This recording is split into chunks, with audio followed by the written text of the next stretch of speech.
Hello बच्चों, कैसे हैं आप सब लोग। My self Amit Mahajan and welcome you all on this incredible platform of physics वाला।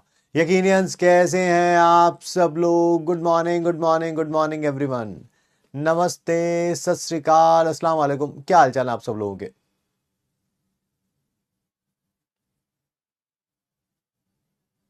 जी एक बार चेक कर लीजिए आप, ऑडियो वीडियो क्लियर है, तभी उसके बाद क्लास को शुरुआत करेंगे। मैं नहीं चाहता कि आप में से किसी भी हमारे एक भी सुपरस्टार को कोई प्रॉब्लम हो। ठीक है, आपको किसी प्रकार की कोई प्रॉब्लम ना हो, इसी कारण।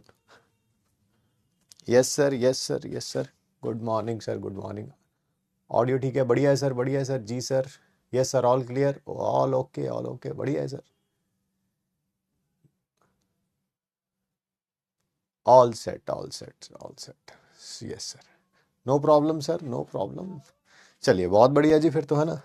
तो आपका सुस्वागतम करते हैं हम, है ना। चैप्टर आपको पता ही है, one of your favourite chapter, that is thermodynamics and thermochemistry. All clear sir जी। तुसी ग्रेट हो, ओए ग्रेट तू है भाई, सब चीज पता है। चलिए आइए, ठीक है। लेक्चर नंबर 9 है यार आज का, ठीक है। थर्मोडायनामिक्स एंड थर्मोकेमिस्ट्री का सबसे ज्यादा important rules to attend the class, वो मुझे लग रहा है कि आप फॉलो कर रहे होंगे। And yes, there is one big flaw in your preparation and its name is backlog. Backlog जब आ जाएगा तो उसे हम क्या बोलेंगे, नक्को नक्को। नॉट टुडे, आज नहीं होगा भाई, अभी तो हफ्ता शुरुआत हुआ है भाई। इस चैप्टर के शुरुआत में कसमें खाई थी भाई, भूल तो नहीं गए। अपने फेवरेट मेडिकल कॉलेज की कसम खा के भूल तो नहीं गए। रिजल्ट वाले दिन ये चीजें याद ना आए, मैं इसी कारण अभी याद दिला रहा हूं भाई, है ना। यस, एक तो क्लास 1 गो में लेनी है, बीच में रुकना नहीं है बिल्कुल भी, ठीक है। और बैकलॉग नहीं होने देना, है ना। Yes, not today, not today, not today. बिल्कुल जी, बिल्कुल बिल्कुल। आइए फिर शुरू करें आज की क्लास। आज टेस्ट नहीं है, आपको पता ही है। रिवीजन करेंगे लास्ट क्लास का, डिफरेंट टाइप ऑफ एंथैल्पी से उनके बहुत सारे क्वेश्चन है, एमपीक्यू में भी क्वेश्चन है और होमवर्क मॉड्यूल से भी है। रिवीजन ऑफ लास्ट क्लास में जैसे यार कई बार होता है, किसी क्लास में थ्योरी ज़्यादा होती है, किसी में न्यूमेरिकल ज़्यादा होते हैं। कल थ्योरी ज़्यादा हुई थी, आज न्यूमेरिकल ज़्यादा होंगे। कल हमने पढ़ा था सबसे पहले तो एंथैल्पी ऑफ हाइड्रोजिनेशन पढ़ा था। क्या था एंथैल्पी ऑफ हाइड्रोजिनेशन, याद दिलाओ जरा। एक मोल अनसैचुरेटेड कंपाउंड को सैचुरेटेड कंपाउंड बनाने के लिए जितना एंथैल्पी आएगा उसे क्या बोलेंगे, एंथैल्पी ऑफ हाइड्रोजिनेशन। सर एक पढ़ा था हमने एंथैल्पी ऑफ हाइड्रेशन। किसी एक मोल अनसैचुरेटेड अनहाइड्रस कंपाउंड को हाइड्रेटेड कंपाउंड बनाएंगे, जितना एंथैल्पी चेंज आएगा, एंथैल्पी ऑफ हाइड्रेशन। एक हमने पढ़ा था डेल्टा एच सॉल्यूशन। एक मोल कंपाउंड को एक्सेस ऑफ वाटर में डाल देंगे, कंप्लीटली एक्वा सॉल्यूशन बन जाएगा, उसको क्या बोला था हमने, एंथैल्पी ऑफ सॉल्यूशन। एक और हमने पढ़ा था एंथैल्पी ऑफ आयोनाइजेशन। एक मोल कंपाउंड को वाटर में डाल के जब वो आयंस में कन्वर्ट हो जाएंगे, आयंस में कन्वर्ट हो जाएंगे, तो उसके लिए जो एंथैल्पी चेंज आया था वो क्या था, एंथैल्पी ऑफ आयोनाइजेशन। एक हमने पढ़ा था एंथैल्पी ऑफ एलोट्रॉपिक ट्रांसफॉर्मेशन। एक मोल किसी भी एलिमेंट के एक एलोट्रॉप से दूसरा एलोट्रॉप बनाएंगे, जो एंथैल्पी चेंज आएगा उसको क्या बोलेंगे, एंथैल्पी ऑफ एलोट्रॉपिक ट्रांसफॉर्मेशन। फिर हमने 3 एंथैल्पी चेंज पढ़े थे फेस ट्रांसफॉर्मेशन के लिए। पहला था एंथैल्पी ऑफ फ्यूजन, ये सॉल्यूशन चैप्टर में भी पढ़ा था। एक मोल सॉलिड को लिक्विड में कन्वर्ट करने के लिए जितना एंथैल्पी चेंज आएगा, ये भी सॉल्यूशन में पढ़ा था। एक मोल लिक्विड को वेपर में कन्वर्ट करने के लिए जितना एंथैल्पी चेंज आएगा, ये हमने यहां पढ़ा। एक मोल सॉलिड को सीधा गैस में कन्वर्ट करने के लिए जितना एंथैल्पी चेंज आएगा उसे बोलेंगे एंथैल्पी ऑफ सब्लिमेशन, ठीक है। और एंथैल्पी ऑफ सब्लिमेशन को हम ऐसे भी लिख सकते हैं, enthalpy of fusion plus enthalpy of vaporisation, दोनों को ऐड करके, ठीक है जी। Is that clear. यही पढ़ा था हमने लास्ट क्लास में, इन्हीं के ऊपर बहुत सारे क्वेश्चंस भी किए थे हमने। अब आज मैंने कहा था कुछ क्वेश्चंस लिख के लाइएगा, नहीं बॉन्ड एनर्जी भी तो पढ़ा था, हाँ बॉन्ड एनर्जी भी पढ़ा था। क्या था? एक मोल डाई एटॉमिक गैसियस मॉलिक्यूल ले लीजिए, एक मोल डाई एटॉमिक गैसियस मॉलिक्यूल ले लीजिए, उसको आइसोलेटेड गैसियस एटम्स में जब कन्वर्ट करेंगे, उसी के लिए जो एंथैल्पी चेंज आएगा वो क्या कहलाएगा? Bond energy. और ये क्या था? Enthalpy of atomization. एक मोल कंपाउंड ले लो, कोई सा भी हो, सॉलिड हो, लिक्विड हो, गैस हो, कोई मैटर करता ही नहीं है, कुछ भी हो, ठीक है। इसको जब कन्वर्ट करेंगे आप आइसोलेटेड गैसियस एटम्स में, जो एंथैल्पी चेंज आएगा उसे क्या बोलेंगे? Enthalpy of atomization. Enthalpy of atomization, ठीक है। हाँ, बॉन्ड एनर्जी का फॉर्मूला क्या था? Bond energy of reactant minus product. आइए अब आगे बढ़ते हैं, बात करते हैं, ठीक है। Enthalpy of atomization of PH3 gas is 954 kilojoule पर मोल। पहले बात बताओ, एंथैल्पी ऑफ एटोमाइजेशन क्या थी? एक कंपाउंड, चाहे वो सॉलिड हो, लिक्विड हो, गैस हो, ये गैस है, उससे आइसोलेटेड गैसियस एटम्स बनेंगे, आइसोलेटेड गैसियस एटम्स बनेंगे। जो एंथैल्पी चेंज आएगा वो एंथैल्पी ऑफ एटोमाइजेशन है, यानी कि 954 किलो जूल पर मोल। And that of P2H4 is this. P2H4 का भी दे रखा है, उससे 2 आइसोलेटेड फास्फोरस बनेंगे, 4 आइसोलेटेड हाइड्रोजन बनेंगे। इसका एंथैल्पी चेंज कितना दे रखा है? 1.488 मेगा जूल पर मोल। 1.488 मेगा जूल पर मोल। इसको जूल में कन्वर्ट करूंगा तो 954 इंटू 1000 आ जाता है। इसको जूल में कन्वर्ट करूंगा तो 1.488 इंटू 10⁻⁶ आ जाता है। सर ये 3 डेसिमल के साथ 3 डेसिमल कैंसल आउट हो जाएंगे। 1488 इंटू 10⁻³ जूल पर मोल आ जाएगा, ठीक है सर, ठीक है। आपसे बॉन्ड एनर्जी पूछी हुई है किसकी? पी और पी की, पी और पी की बॉन्ड एनर्जी पूछी हुई है। आइए इसके बारे में बात करते हैं। सबसे पहले इसके बारे में, क्या जो इसका डेल्टा एच आया वो कितना है? 954 किलो जूल रख लो, कोई प्रॉब्लम वाली बात नहीं है, that is not an issue. इसका डेल्टा एच है किसके बराबर? है किसके बराबर? सर इसमें पता क्या टूटा है? पी और एच की 3 बॉन्ड टूटी हैं, पी और एच की 3 बॉन्ड टूटी है ना, ये 2 3 वही आएगा, यानी कि 3 into bond energy of reactant minus product. Reactant में तो 3 बॉन्ड्स हैं ये पीएच की, प्रोडक्ट में कोई बॉन्ड ही नहीं है, तो इस कारण प्रोडक्ट वाले में 0 लिखना है ना, यही लिख रहे हैं ना, bond energy of reactant minus bond energy of product. Product में बॉन्ड ही नहीं है तो बॉन्ड एनर्जी कहां से लिखूंगा, ठीक है।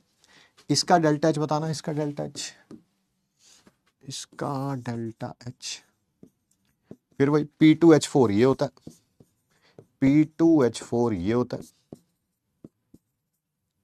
Bond energy of reactant minus bond energy of product, 4 bond energy pH की प्लस 1 बॉन्ड एनर्जी पी और पी की। ये तो रिएक्टेंट की बॉन्ड एनर्जी होगी, माइनस प्रोडक्ट की बॉन्ड एनर्जी। बॉन्ड है ही नहीं कुछ, है ही नहीं कुछ, तो आएगा कहां से ना, तो यहां पर क्या लिख दूंगा? 0। मुझे बॉन्ड एनर्जी निकालनी है पीपी की, कोई बात नहीं। क्या यहां से पीएच की बॉन्ड एनर्जी निकल जाएगी? यस सर, 3 से डिवाइड कर दो, उधर जाके डिवाइड कर दो 3 से। 954 को 3 से डिवाइड करोगे 318 आ जाएगा। रखो यहां पर वैल्यू, रखो यहां पर वैल्यू। कितना डेल्टा एच आया इसका?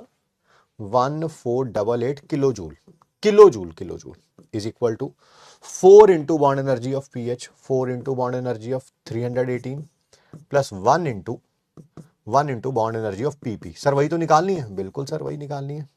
ये कितना हो जाएगा? 1276, 1488 minus 1276 is equal to bond energy of PP.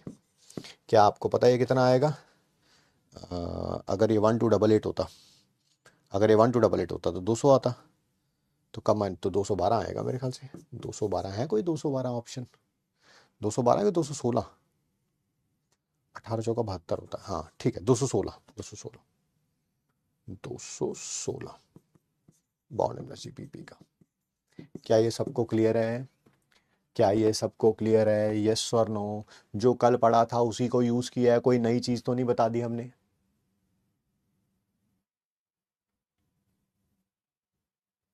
सी है, सी है, सी है, सी है। अच्छा क्वेश्चन है। कॉन्सेप्ट धीरे धीरे धीरे आप देखेंगे स्ट्रांग होते जाएगा। जो पढ़ाया बस वही यूज कर रहे हैं, कुछ नया नहीं है। पता चले थ्योरी कुछ और पढ़ाई हो और न्यूमेरिकल किसी और ही टॉपिक पे चल रहे हैं, ऐसा कुछ भी नहीं है भाई।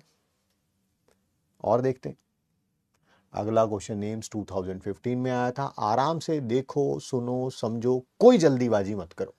आपको एंथैल्पी चेंज अलग अलग प्रोसेस के लिए दे रखा है। क्या दे रखा है? ये Cl2 से 2Cl बना है। इसे एंथैल्पी ऑफ एटोमाइजेशन बोलना है, एटोमाइजेशन बोल दो। इसे बॉन्ड एनर्जी बोलना है, Cl और Cl की, Cl और Cl की बॉन्ड एनर्जी बोल दो, क्योंकि ये भी गैस है, ये भी गैस है। ये क्या दे रखा है सर? फिर वही, ये एंथैल्पी ऑफ एटोमाइजेशन है ICl की, या बॉन्ड एनर्जी है I और Cl की।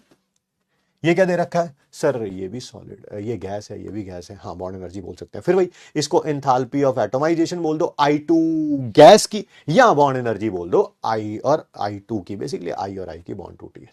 सर ये क्या दे रखा है? ये तो सब्लिमेशन दे रखी है, आयोडीन सॉलिड से गैस। ठीक है, तो कम से कम 4 चीजें तो आपको पता चल गई। ठीक है, गिवन है जो स्टैंडर्ड स्टेट, मतलब जो एलिमेंट्री स्टेट होती है आयोडीन और क्लोरीन के लिए। आयोडीन सॉलिड में होता है, वैसे पता ही है, बट फिर भी इन्होंने हेल्प करी हुई है क्वेश्चन में कि आयोडीन सॉलिड में होती है और Cl2 गैस में होती है। ठीक है, आपको निकालना है enthalpy of formation of ICl। भाई एंथैल्पी ऑफ फॉर्मेशन की डेफिनेशन बताना मेरे को, रिवाइज अगर आप करके आए हो। सर एंथैल्पी ऑफ फॉर्मेशन में हमेशा 1 मोल बनता था। ठीक है सर, किससे बनता था? एलिमेंट से, एलिमेंट्री स्टेट से। बताओ कौन कौन से एलिमेंट है? एक तो I2 सॉलिड में, क्योंकि उसकी एलिमेंट्री स्टेट सॉलिड दे रखी है, वैसे भी सॉलिड ही होती है। और क्लोरीन की क्या होती है सर? Cl2 gas. बैलेंसिंग हमेशा 1 मोल के हिसाब से करनी है, यानी कि यहाँ हाफ Cl2 आएगा, हाफ Cl2 आएगा। मुझे इसका डेल्टा H निकालना है। सिर्फ यस और नो में रिप्लाई करिए, इससे पता चल जाएगा आप कल की क्लास रिवाइज करके आए हैं या नहीं करके आए हैं। इसका डेल्टा H फाइंड आउट करने के लिए क्या मैं इस स्टेप में बॉन्ड एनर्जी का फॉर्मूला यूज कर सकता हूं? यस और नो। इस स्टेप में बॉन्ड एनर्जी का फॉर्मूला यूज कर सकता हूं? यस और नो। सिर्फ यस और नो में रिप्लाई करिए, सिर्फ यस और नो में रिप्लाई करिए। बॉन्ड एनर्जी का फॉर्मूला यूज कर सकता हूं, यस के लिए Y, नो के लिए N। और कुछ नहीं लिखना आपने, कुछ नहीं लिखना भाई साहब। आंसर आने शुरू हो गए हैं। आप सारे बच्चे चैट बॉक्स खोल के एक बार देखिए, आंसर आ रहे हैं। बहुत सारे बच्चे यस बोल रहे हैं, बहुत सारे बच्चे नो बोल रहे हैं। दैट शोज कि रिवीजन का कोई नामो निशान नहीं है ना। कम से कम आधे बच्चों में तो है। अब सारे बच्चे नो बोल रहे हैं, अभी भी कुछ यस बोल रहे हैं। जिनको ये भी नहीं पता चला कल की क्लास के बाद कि हम यहां पर बॉन्ड एनर्जी का फॉर्मूला नहीं लगा सकते, क्लास बंद करिए, आराम से लास्ट वाली क्लास दोबारा लीजिए आराम से, क्योंकि रिवीजन तो करोगे नहीं आप लोग। जब रिवीजन करोगे नहीं, नो रिवीजन नो सिलेक्शन। मेरी बात बुरी लगती है, बुरी लगे, सच बोल रहा हूं, झूठ बोलूं तो मेरे को डरो, मेरे कहीं कॉन्शियसनेस में कहीं पे कुछ हो, हाय हमें झूठ बोल के आ गया आज क्लास में, तो ठीक है, तो मुझे डर लगे। मैं क्यों डरूं सच बोलने से? The answer is no. कल आपके MIT में लिखवाया था बॉन्ड एनर्जी का फॉर्मूला, तभी लगता है। उसके ऊपर कितने सारे वो क्वेश्चन भी किए थे। CH4 + 2O2 gas gives you CO2 gas + 2H2O liquid आया था। हमने बोला था ये लिक्विड में है, यहाँ पर बॉन्ड एनर्जी का फॉर्मूला नहीं लग सकता, पहले इसको गैस में कन्वर्ट करना पड़ेगा। यहाँ पर भी वही है, आयोडीन सॉलिड में है। अगर तुम्हें बॉन्ड एनर्जी का फॉर्मूला लगाना ही है तो पहले इसको गैस में कन्वर्ट करना पड़ेगा, गैस में कन्वर्ट करना पड़ेगा। कर लिया सर, कर लिया। अब रिएक्टेंट भी गैस में, प्रोडक्ट भी गैस में। क्या अब ये जो डेल्टा H2 है, ये जो डेल्टा H2 है, डेल्टा H2 है, क्या इसमें बॉन्ड एनर्जी का फॉर्मूला लग सकता है? बिल्कुल। रिएक्टेंट भी गैस में, प्रोडक्ट भी गैस में, इसमें लग सकता है। तो डेल्टा H2 को बॉन्ड एनर्जी की फॉर्म में लिखेंगे, बिल्कुल। रिएक्शन चाहे एक स्टेप में हो या मल्टीपल स्टेप्स में हो, टोटल एंथैल्पी चेंज सेम रहेगा, बिल्कुल रहेगा। ये हमें निकालना है। डेल्टा H1 क्या होगा? डेल्टा H1 क्या होगा? डेल्टा H1 क्या होगा? आयोडीन सॉलिड को आयोडीन गैस में कन्वर्ट कर रहे हो। सर ये एंथैल्पी ऑफ सब्लिमेशन है, एंथैल्पी ऑफ सब्लिमेशन है जो हमें दे रखी है। नहीं, ये एंथैल्पी ऑफ सब्लिमेशन नहीं है, ये half of enthalpy of sublimation है। अरे ये 1i2 से 1i2 गैस का दे रखा है, हमें हाफ i2 से हाफ i2 गैस का चाहिए। अच्छा अच्छा, हाफ ऑफ हो गया, ठीक है। और डेल्टा H2 तो आपको पता ही है, बॉन्ड एनर्जी के टर्म्स में लिखना। तो पहला आ गया half into enthalpy of sublimation, कितनी दे रखी थी 62.76।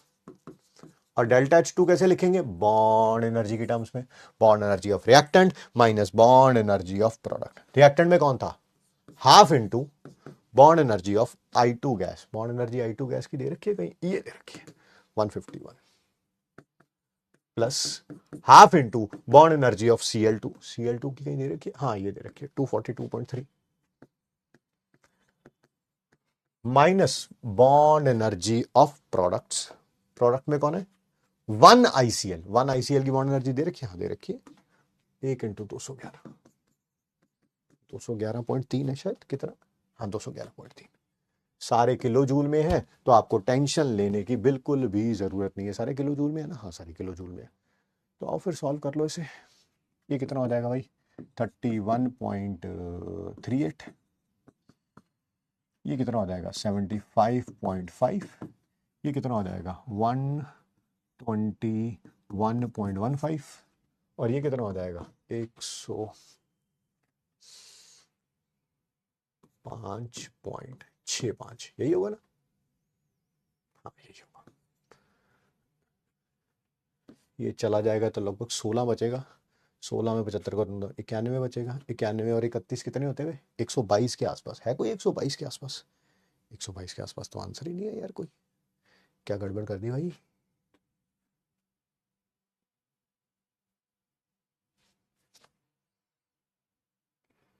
एक 196 में से 105 गए तो 95, 122 के आसपास आना चाहिए, 122 के आसपास ही आना चाहिए यार।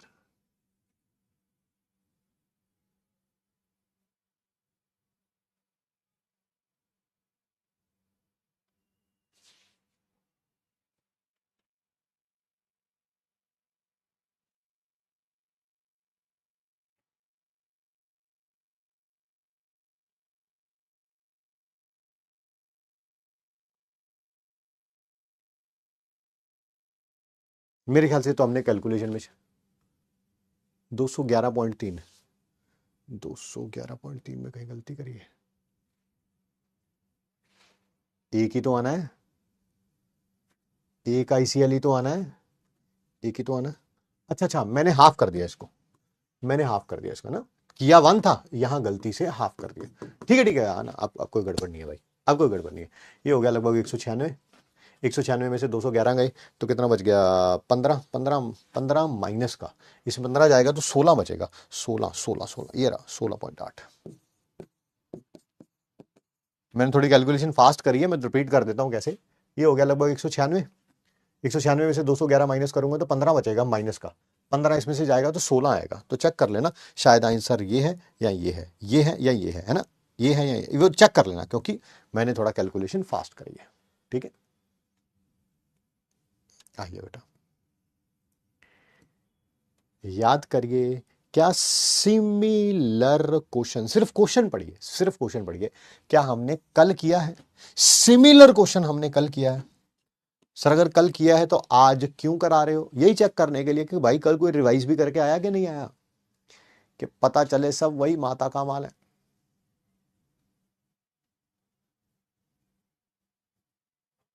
पॉजिटिव नहीं होगा, कहां से पॉजिटिव आ जाएगा भाई।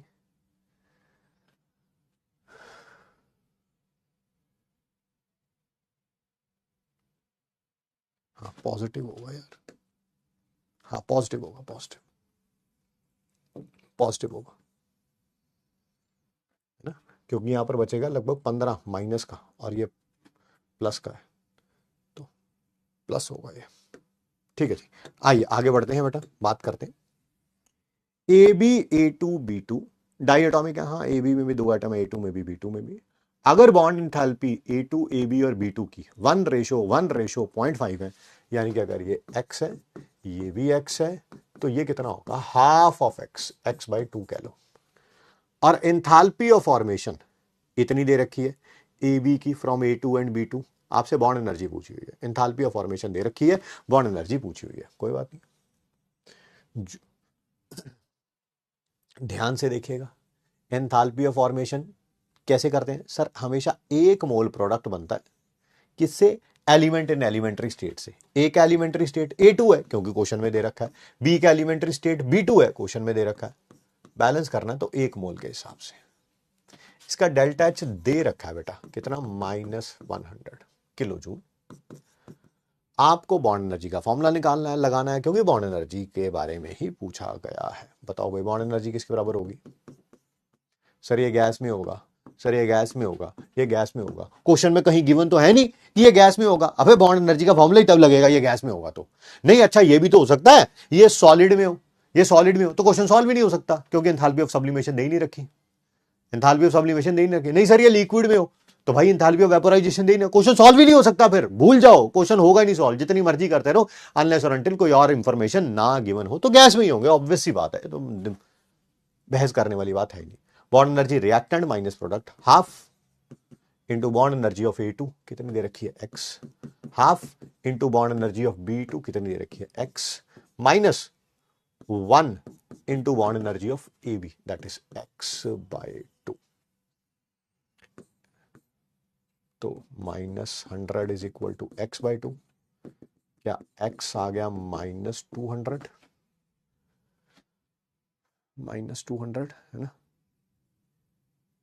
किसकी पूछी हुई थी? A2 की ही पूछी हुई थी। A2 की है कितनी? X कितना आ जाएगा? 200। ठीक है sir sir sir sir sir एक मिनट रुक जाओ सर। सर ये आंसर आपका तो जो है वो नेगेटिव में आ रहा है सर, और यहां पर आंसर जो है वो पॉजिटिव में दे रखा है। अरे आंसर ऑब्वियसली पॉजिटिव में ही होगा सर, ऑब्वियसली पॉजिटिव में होगा। कैसे? बॉन्ड एनर्जी है, बॉन्ड को तोड़ना है, तो तोड़ने के लिए तो एनर्जी एब्जॉर्ब ही होती है ना, हमेशा रिलीज थोड़ा होती है। रिलीज हो भाई, बॉन्ड को तोड़ने के लिए हमेशा एनर्जी रिलीज ही होती है।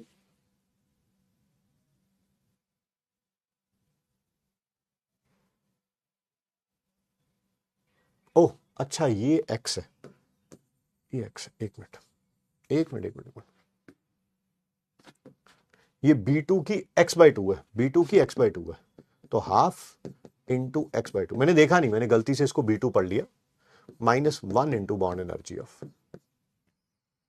ये आ गया बेटा X/2, ये X/4 और ये X। सर एलसीएम ले लो, बढ़िया रहेगा बिल्कुल।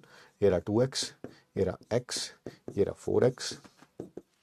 3X में से 4X गया, -X/4 इज इक्वल टू -100। तो X कितना आ जाएगा? 400। 400, और यही पूछा हुआ था, A2 का X था 400। सर अब तो आंसर प्लस में ही आ गया। आना वैसे भी बॉन्ड एनर्जी पॉजिटिव में ही आनी थी, बॉन्ड एनर्जी नेगेटिव में हो ही नहीं सकती यार। कोई भी स्टेबल मॉलिक्यूल होगा उसको तोड़ने के लिए एनर्जी एब्जॉर्ब ही होगी। ये जितने भी क्वेश्चन करा रहा हूं ये कल के रिवीजन के ऊपर है। कल का रिवाइज करके आए हो, बहुत आसान है। कल का कुछ रिवाइज नहीं किया, बस मुंह उठा के आ गए हैं, तो बहुत टफ है भाई। मैं खुद ही बोल देता हूं ना, ऐसा लगेगा पता ही नहीं क्या पढ़ा रहे हैं सर थर्मोडायनेमिक्स में, हर एक क्वेश्चन में नया सा कॉन्सेप्ट लग रहा है सर। अब सही है सर, प्रोडक्ट माइनस रिएक्टेंट करेंगे? नहीं बेटा, bond energy reactant minus product होती है। फिर वही कल की क्लास रिवाइज करिए। हीट ऑफ कंबशन, कार्बन और कार्बन मोनोऑक्साइड की दे रखी है, एंथैल्पी ऑफ कंबशन दे रखी है। एक है कार्बन और दूसरा कौन सा? Carbon monoxide. अच्छा कार्बन होगा तो ग्रेफाइट होगा, पता ही है आपको।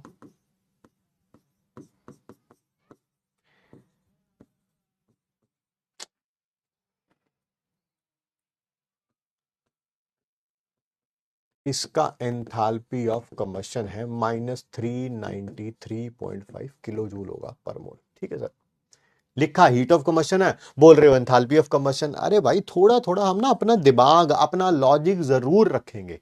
जब भी कंबशन होती है हीट रिलीज होती है, हीट रिलीज होती है तो डेल्टा एच नेगेटिव में ही आएगा, पॉजिटिव में मत लिख देना कहीं गलती से भी।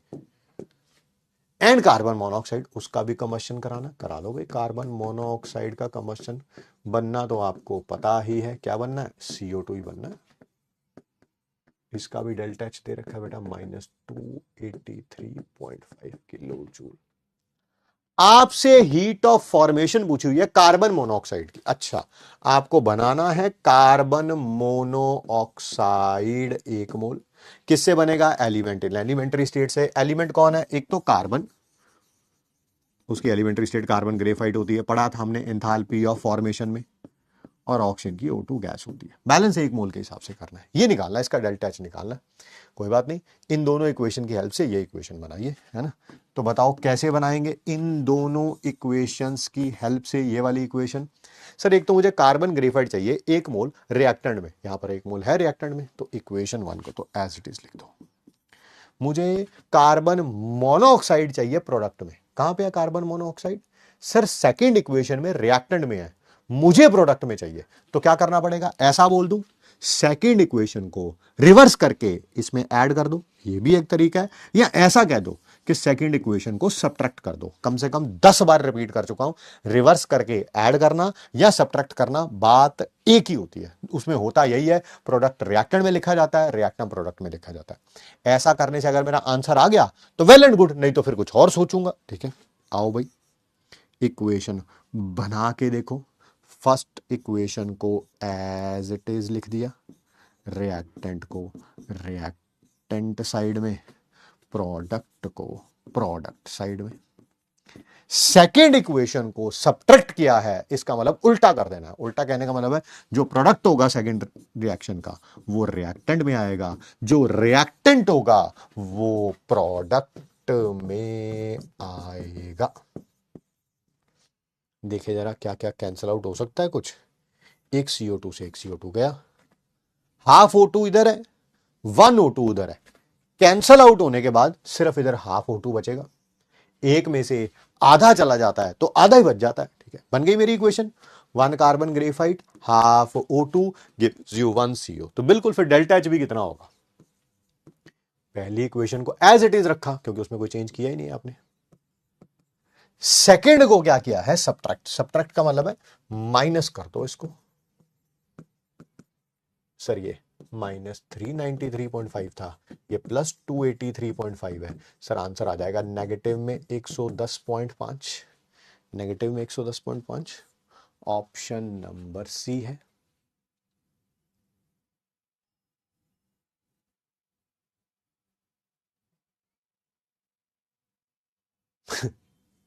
चलिए आगे बढ़ते हैं। मुझे जवाब देगा कोई, आप में से कोई जवाब देगा कि यहां पर हमने कॉन्सेप्ट कौन सा लगाया? नाम होगा कुछ ना, enthalpy of formation, bond energy, Hess's law, laws of thermochemistry, कुछ कुछ ऐसा कुछ कुछ कुछ तो लगाया होगा, मुझे नहीं पता। मैं जानना चाहता हूं क्या लगवाया, क्या लगाया। आंसर दे दिया बच्चों ने, सी दे दिया। Well done well done well done. Topic का नाम बताइए। आंसर आना शुरू हो गया जी। The answer is Hess's law. Hess's law के साथ हमने जो लॉज ऑफ थर्मोकेमिस्ट्री कहते हैं वो भी कह सकते हैं, हेसिस लॉ भी कह सकते हैं। दोनों सही है, दोनों सही है, दोनों सही है ना। तो दैट शोज कि बच्चा रिवाइज करके आ रहा है। जानबूझ के ये क्वेश्चन यहां पे रखा है हमने। मैं सिर्फ ये चेक करना चाहता हूं अगले मेडिक्स टेस्ट के लिए आप तैयार हैं भी कि नहीं तैयार है। पुराना थर्मोडायनेमिक्स रिवाइज कर भी रहे हो कि बस क्लास दर क्लास चल रहे हो कि पहली क्लास हो गई अब दूसरी करनी है, दूसरी हो गई तीसरी करनी। ये आपकी रिवीजन में से है, खुद इसे पढ़िए करिए। पानी पी लेता हूं तब तक।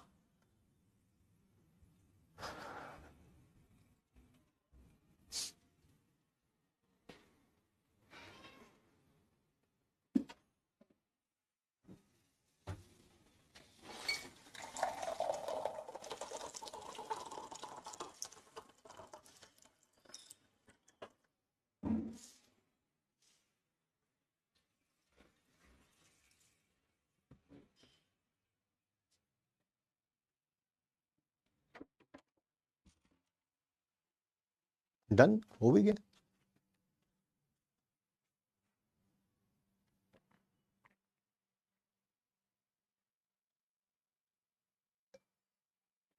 आंसर डी है।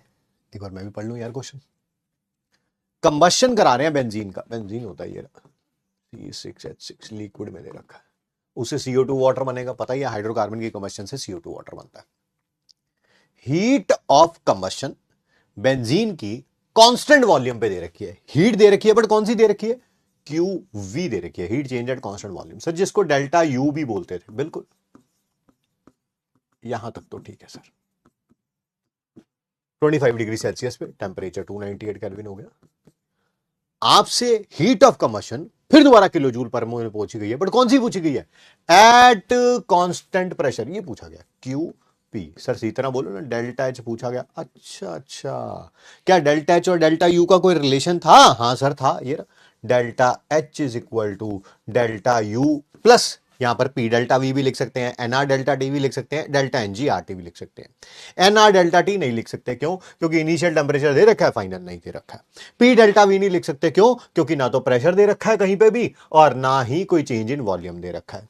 तो फिर क्या लगाएंगे sir? Delta N G R T लगाएंगे। सर एक और तरीका था ये पहचानने का कि यही आएगा। मैंने कहा कैसे? सर केमिकल रिएक्शन हो रही है ना, आपने एमआईटी में लिखवाया है सर साफ कि जब भी केमिकल रिएक्शन हो रही हो delta N G R T लगा लिया करो। तो लगा लो फिर, बेंजीन का कंबशन कराना है, कंबशन बनेगा क्या सर? किसी भी हाइड्रोकार्बन के कंबशन से CO2 गैस और वाटर लिक्विड बनते हैं। CO2 कितने बनते हैं? 6 कार्बन है तो 6 CO2। H2O कितने बनते हैं? 6 हाइड्रोजन है तो उसके आधे 3 H2O। ये 12 हो गया और ये 3 15 हो गया। निकालो भाई, delta N G number of moles product के गैस वाले 6 है, इसको काउंट नहीं करना, लिक्विड है। रिएक्टेंट के गैस वाले ये हैं 15/2, जिसको 7/7.5 भी बोल सकते हैं, तो -3/2 आ जाएगा। रखो वैल्यू, ये निकालना है। डेल्टा यू को जूल में रख रहा हूं मैं, जूल में रख रहा हूं, जूल में 1000 से मल्टीप्लाई करने के बाद डेल्टा एन जी कितना आया? -3/2। आर की वैल्यू 8.314, टेम्परेचर 298 केल्विन। मुझे ये बताइए, क्या ये क्वेश्चन रिवीजन से था? यस और नो? यस और नो? कोई नया कॉन्सेप्ट तो नहीं बढ़ा दिया? कोई नई चीज तो नहीं करा दी कहीं?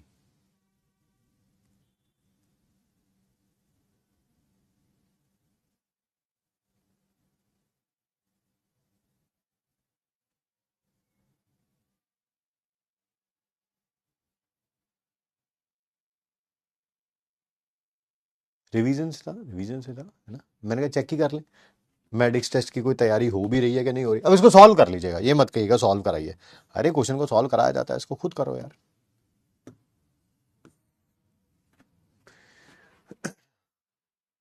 देखो मैं चाहूं तो मैं हर एक क्वेश्चन को थिंक विदाउट इंक से कर सकता हूं, बट जानबूझ के मैं थोड़ा पेन उठाता हूं, ताकि जो बच्चा बहुत ज्यादा वीक है ना, उस दिन वो एक गुड़िया आई थी ना वीडियो कॉल पे, ठीक है, जो बच्चा बहुत ज्यादा वीक है उसको ये ना लगे सर ये तो बस हवा में ही बातें करके चले जाते हैं, ठीक है। थिंक विदाउट इंक का ये भी तो प्रॉब्लम है, जिनकी थिंकिंग डेवलप नहीं हुई उनको यही लगता है कि हवा में बातें कर रहा है, ठीक है। वो अपने ऊपर कभी नहीं देखेंगे कि यार हम वीक है, ठीक है। तो इस कारण मैं थोड़ा पेन उठाता हूं, बट कोशिश करिए कि इस क्वेश्चन को हम थिंक विदाउट इंक से कर सकें। हीट इवॉल्व हो रही है जब कंबशन हो रहा है ग्लूकोज का, इतना, अच्छा, -680 किलो कैलोरी। कितना मास CO2 का बनेगा जब 170 किलो कैलोरी हीट इवॉल्व होगी? एक मिनट, जब 680 होती थी, जब 680 होती थी तो 6 मोल बनते हैं CO2 के। 6 मोल मतलब 44 इंटू 6 करना, 44 इंटू 6 272, तो 170 में पूछा गया। वो इसका 1/4 है तो इसका भी 1/4 कर दो, करना जरा। 4 6 24, 3 2 30, 68 है कोई? 68 वो रहा, 66,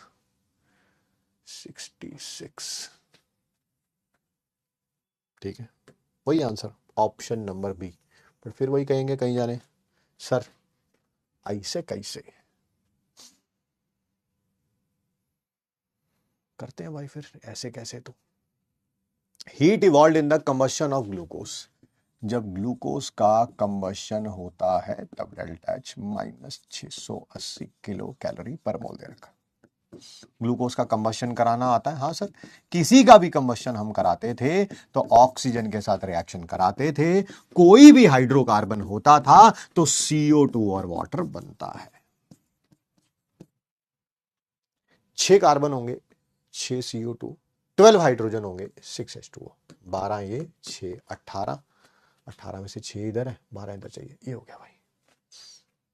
आपसे पूछा हुआ जब 170 किलो कैलोरी होगी तब कितना ग्लूकोज का कंबशन हो। अच्छा ग्लूकोज का पूछा हुआ है, मैंने तो CO2 का निकाल दिया।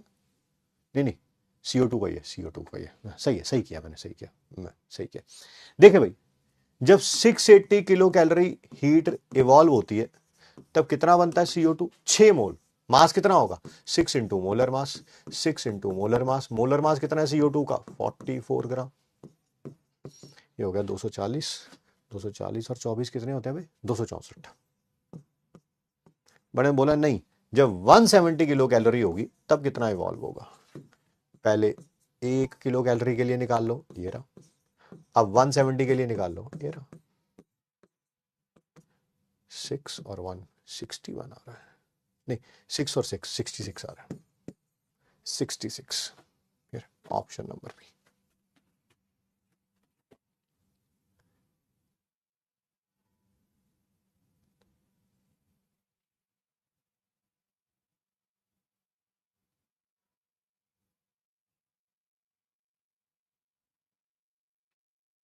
ग्लूकोज का नहीं पूछा, CO2 प्रोड्यूस का ही पूछा है।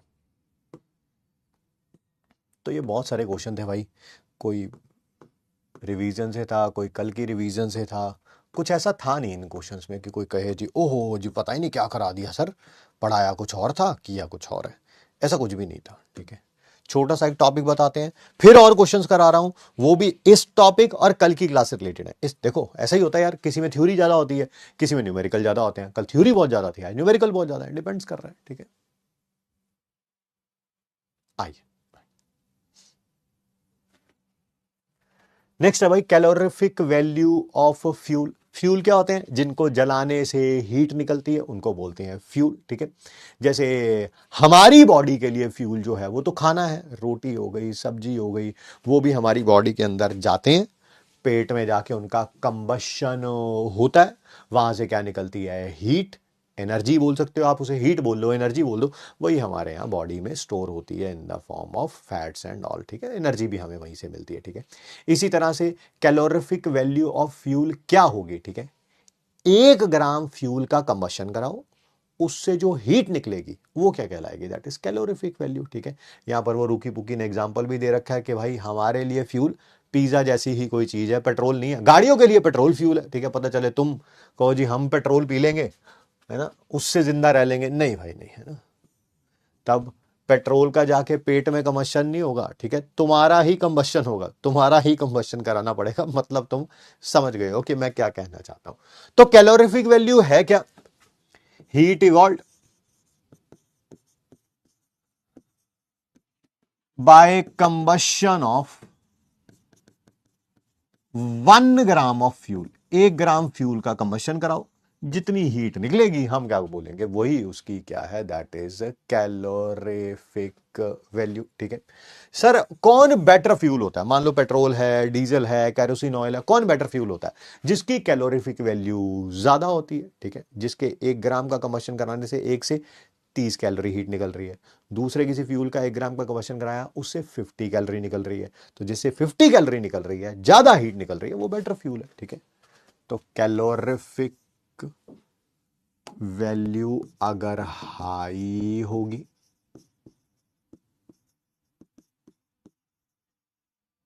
तो बेटर फ्यूल होगा, बेटर फ्यूल होगा। मैं क्वेश्चंस कराने लगा हूं इस टॉपिक पे भी, और जो कल हमने पढ़ा था उसके ऊपर भी। ठीक है,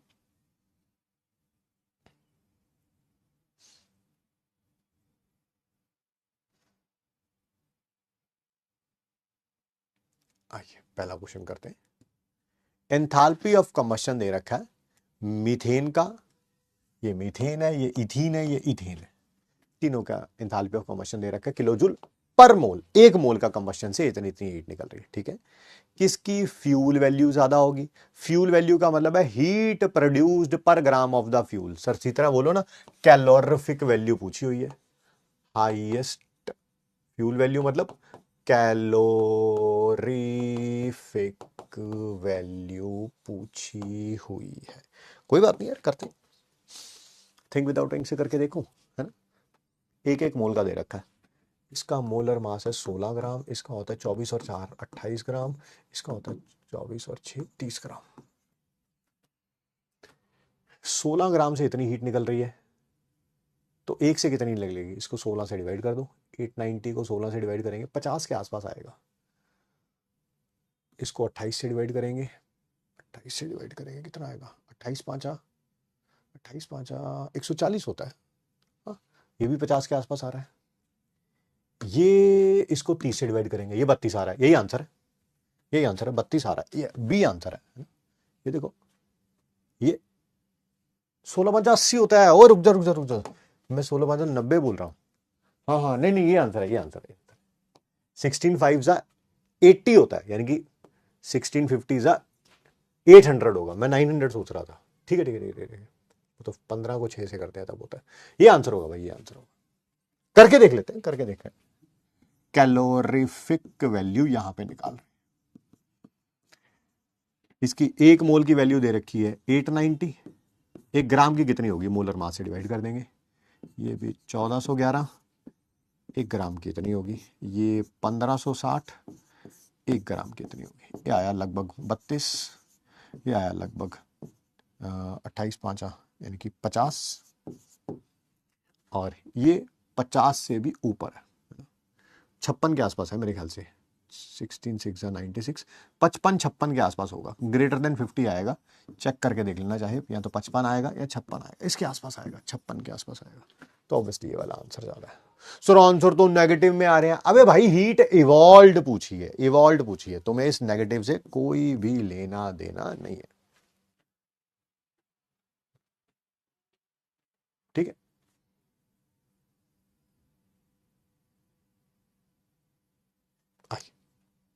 आगे बढ़ते हैं, अगला क्वेश्चन करते हैं। मैं भी थोड़ा सोचने की कोशिश करता हूं।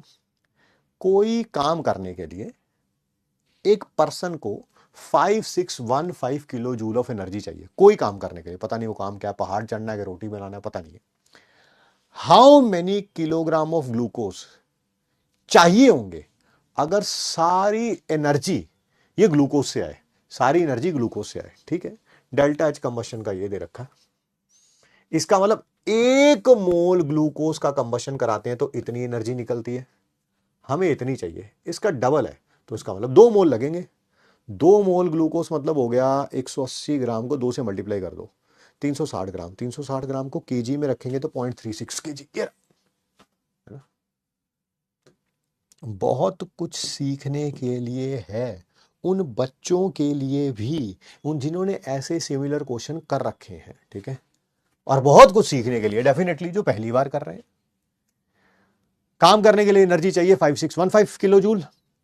1 मोल ग्लूकोज के कंबशन से एनर्जी मिलती है, 1 मोल ग्लूकोज के कंबशन से जो एनर्जी मिलती है वो कितनी है, 2808 किलो जूल। ऐसा भी कह सकते हो 2808 किलो जूल के लिए ग्लूकोज कितना चाहिए, 1 मोल। 1 मोल मतलब मोलर मास निकाल लेना, इसका 180 ग्राम आएगा। तो 5615 के लिए कितनी चाहिए होगी, 180 बाई 2808 मल्टीप्लाइड बाई 5615। ये 5616 होता तो ये अप्रोक्सीमेटली 2 आ जाता। 180 इंटू 2 360 ग्राम। किलोग्राम के लिए सर 1000 से डिवाइड कर देंगे, आ जाएगा 0.36 kg। ठीक है, पहले थिंक विदाउट इंक से किया है और फिर मैंने जो है वो पेन उठा के भी दिखा दिया कि किसी को कोई प्रॉब्लम ना हो। सिमिलर क्वेश्चन है, सिमिलर क्वेश्चन है, बस थोड़ा सा चेंज कर दिया उसमें, थोड़ा सा चेंज कर दिया।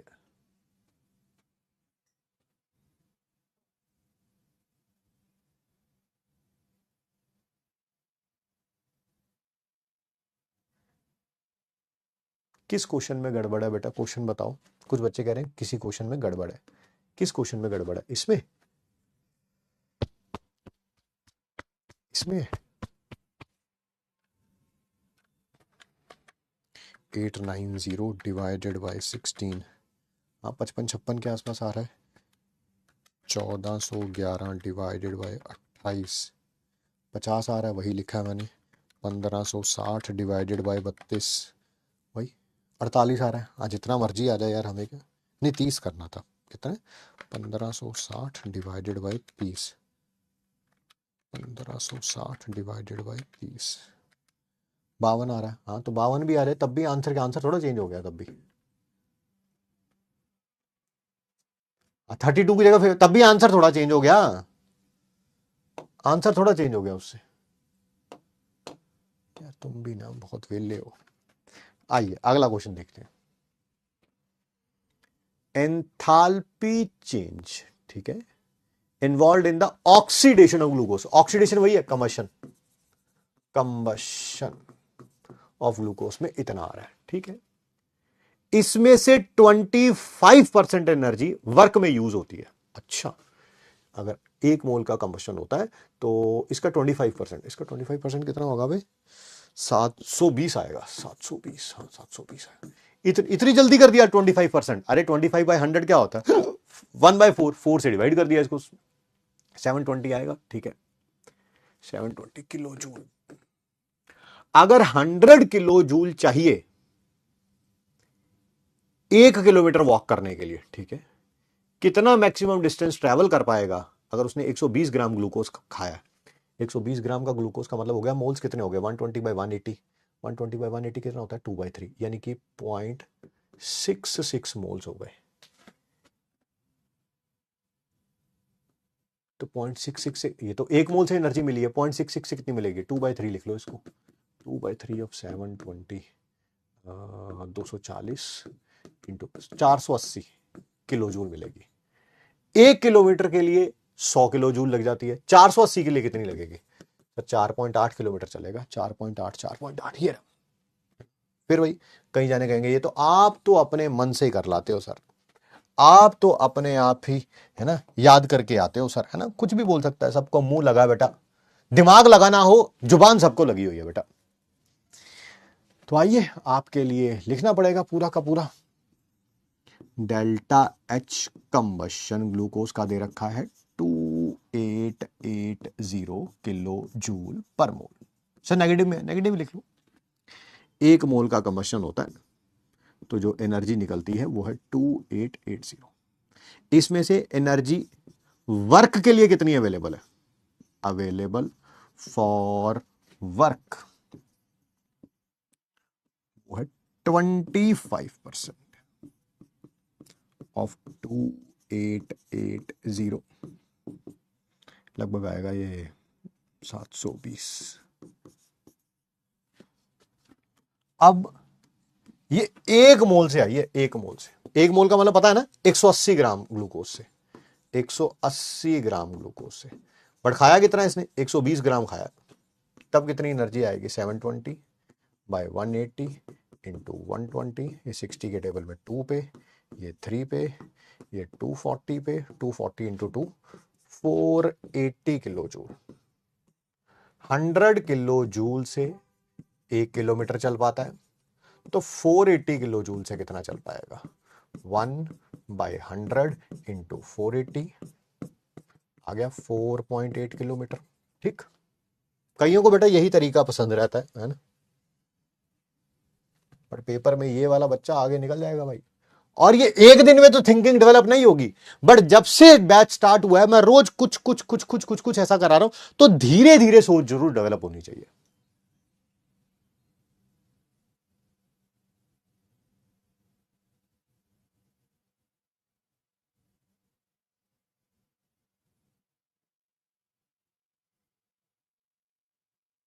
ठीक, done done done done done.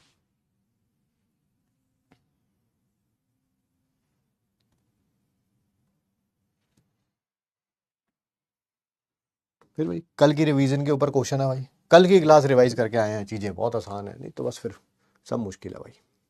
Enthalpy of combustion दे रखा है, इसका साइक्लोहेक्सेन ये होता है बेटा, और साइक्लोहेक्सीन ये होता है।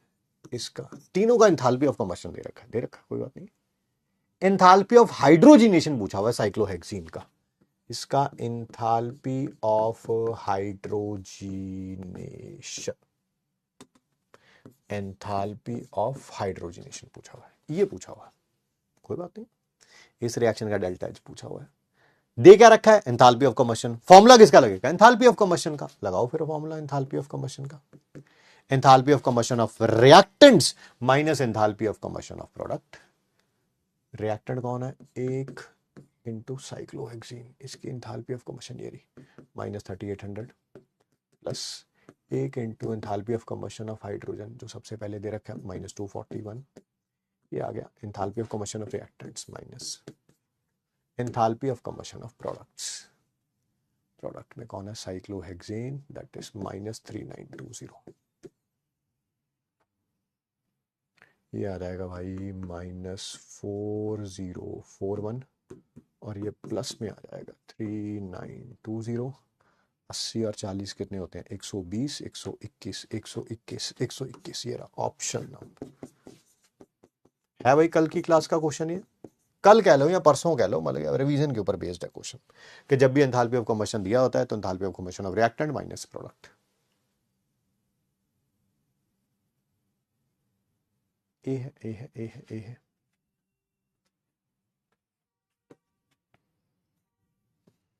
ये भी कल की क्लास का क्वेश्चन है भाई। Enthalpy of solution barium chloride solid and barium chloride dot 2H2 होगा, दोनों का दे रखा है। अच्छा, इसका भी एंथैल्पी ऑफ सॉल्यूशन दे रखा है। याद है एंथैल्पी ऑफ सॉल्यूशन में क्या करते थे सर, बहुत सारे पानी में डालते थे और ये एक्वस फॉर्म में आ जाता था। ये दे रखा है डेल्टा H -20.6 किलो जूल 1 मोल के लिए। ऐसे ही इसके लिए भी दे रखा है barium chloride dot 2H2O। Solid का भी एंथैल्पी ऑफ सॉल्यूशन दे रखा है बेरियम क्लोराइड एक्वस है। 2H2O कहां चला गया, 2H2O कहां चला गया, अरे भाई वो सॉल्वेंट में डाला, सॉल्वेंट के साथ चला गया। इसका डेल्टा एच भी दे रखा है, कितना दे रखा है भाई, 8.8 किलो जूल। आपसे हाइड्रेशन पूछा हुआ है, दिस टू दिस। अच्छा, बेरियम क्लोराइड में 2 वाटर के मॉलिक्यूल डालेंगे और ये पूछा हुआ है। ये मैं जब कल ये टॉपिक पढ़ा रहा था, चिल्ला चिल्ला कर मैंने ये बात बताई थी कि आपको इसको बैलेंस करने की जरूरत नहीं है, क्योंकि ये कुछ बूंदे होंगी। अब वो कुछ बूंदे हर एक के लिए अलग अलग होंगी, तो इसको बैलेंस करने की कोई जरूरत नहीं है। बस ये इक्वेशन बनानी है आपको इन दोनों इक्वेशन की हेल्प से। ये इक्वेशन 1 है, ये 2 है। 1 वाला एज इट इज रख दूंगा क्योंकि रिएक्टेंट में ये चाहिए।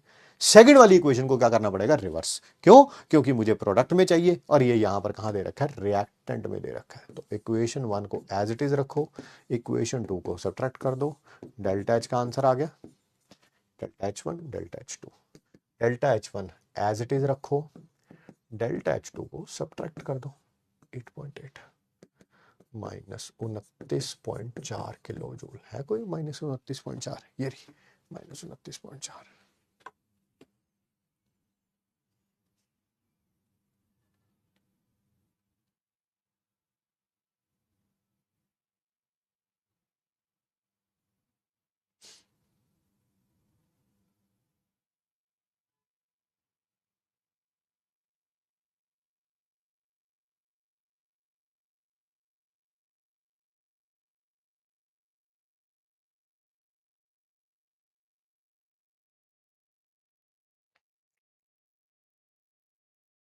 जानबूझ के एक अच्छा क्वेश्चन मैंने सबसे लास्ट में रखा हुआ था, ताकि आपको बहुत सारी चीजों को करना पड़े। हालांकि ऐसा क्वेश्चन नीट में आने के चांसेस थोड़े कम रहते हैं, बट हम तो हर एक प्रकार का क्वेश्चन कर रहे हैं ना, इजी, मॉडरेट, टफ।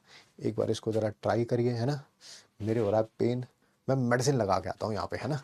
1 मिनट का टाइम दीजिएगा बस मेरे को।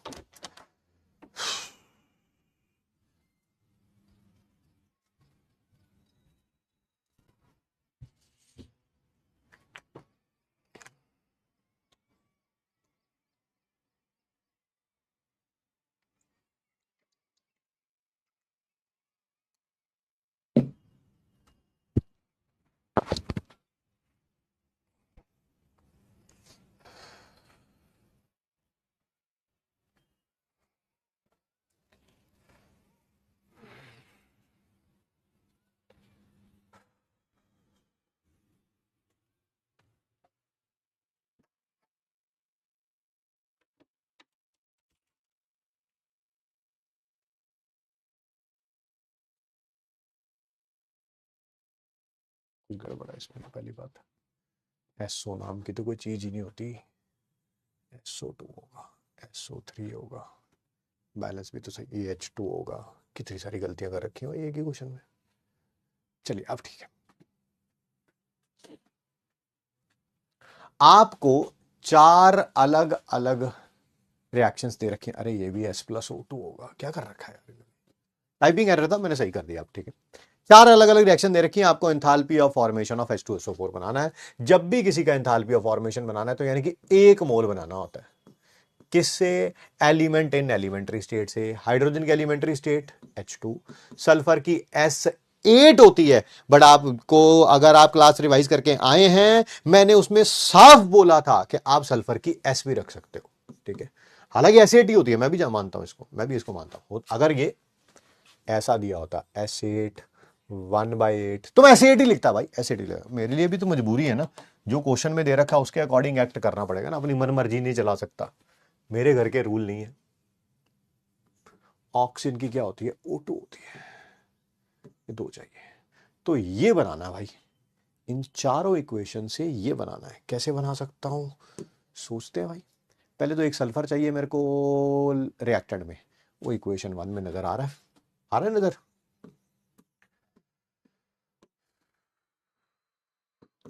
तो इक्वेशन 1 रख लिया मैंने।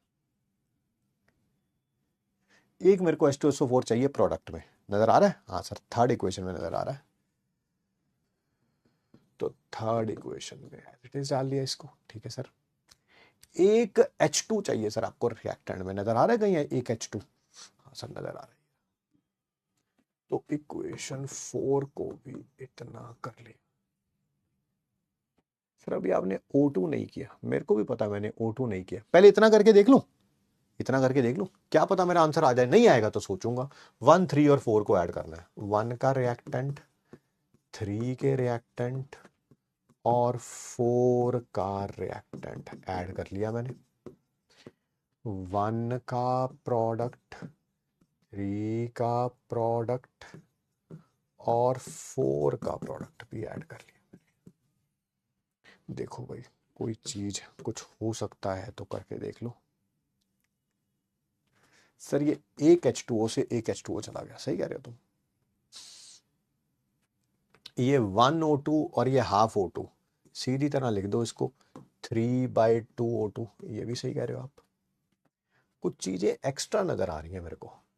एक तो ये एक्स्ट्रा नजर आ रहा है, एक ये एक्स्ट्रा नजर आ रहा है, और एक मेरे को हाफ O2 और चाहिए। मेरे को 2O2 चाहिए, ये 1.5O2 है। इन दोनों को हटाना है और हाफ O2 ऐड करना है। सर ऐसा करो, आप सेकंड इक्वेशन को भी इसमें ऐड कर दो। मैंने कहा कैसे? सर ये रिएक्टेंट में है सेकंड इक्वेशन, जैसे इसमें ऐड करूंगा ये इधर प्रोडक्ट में है, कैंसिल आउट हो जाएंगे। सही बात है। सेकंड इक्वेशन का भी SO2 और O2, ये हाफ O2 आएगा, बैलेंस नहीं किया हुआ था इन्होंने, मैंने कर दिया हाफ O2। और इधर क्या आ जाएगा? SO3। SO3 से SO3 कैंसिल आउट, SO2 से SO2 कैंसिल आउट। 3/2O2 और हाफ O2 कितना होता है सर? 2O2 होता है, 2O2 होता है। और एक H2 तो है यहाँ पे, एक H2 तो है ही, गिव्स यू एक H2SO4। तो डेल्टा H क्या हो जाएगा? चारों इक्वेशंस को ऐड कर दो, चारों इक्वेशंस को ऐड कर दो।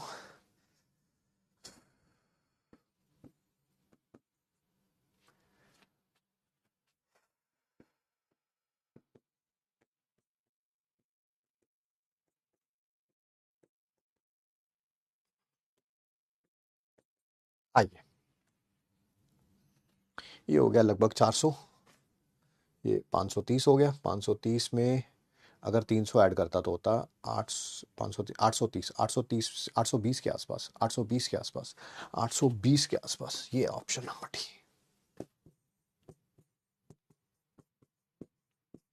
थोड़ा कैलकुलेशन फास्ट करना सीखिए। इसको मैंने 300 मान लिया, इसको 400 मान लिया, 100 मान लिया, 400 हो गया। ये 130 मान लिया, 530 हो गया। और फिर इसको भी 300 मान लिया, 830 हो गया। 830 के आसपास एक ही आंसर था, वही लगा दिया, ठीक है। ऑप्शन नंबर डी, ठीक है। आगे बढ़ते हैं बेटा। ध्यान से सुनना, समझना। हम उस टॉपिक के बारे में बात कर रहे हैं जो मैक्सिमम टीचर्स के द्वारा निगलेक्ट किया जाता है। मैक्सिमम बच्चों के बारे भी इसको निगलेक्ट करते हैं।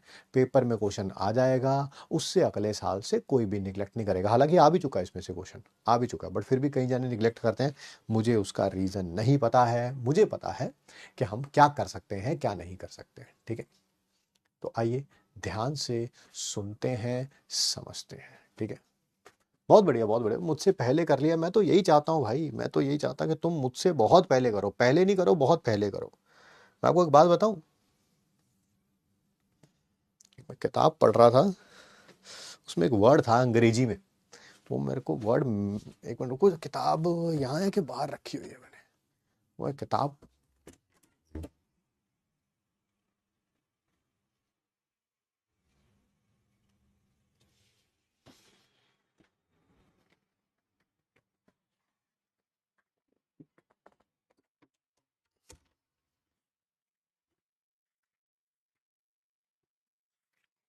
नहीं है, वो कहाँ है वर्ड, उसका मतलब मेरे को पता है, बट उस वर्ड को अंग्रेजी में क्या कहते हैं वो मेरे को नहीं पता। मैं कुछ भी पढ़ता हूँ तो मेरे दिमाग में आप लोग ही चलते रहते हो कि यार इसको अपनी टीचिंग में या बच्चों को कैसे बताया जा सकता है, क्या नहीं बताया जा सकता है। भाई पता नहीं वो वर्ड कहाँ पे, मन वर्ड नहीं पता, बट उसका मतलब क्या है, उसको यूज कैसे करना है वो मेरे को जरूर पता है। ठीक है, वो मैं बताता हूँ क्या, कि जैसे मान लीजिए कोई बच्चा है, उसने सेम क्वेश्चन पहले भी कर रखा है। एक तो ये है कि आप पहली बार कर रहे हैं, और एक है कि आपने सेम क्वेश्चन पहले भी कर रखा है। ठीक है, जो पहली बार इसको अप्रोच कर रहा है, उसका पहला टारगेट ये होना चाहिए कि मुझे इस क्वेश्चन को सॉल्व करना है।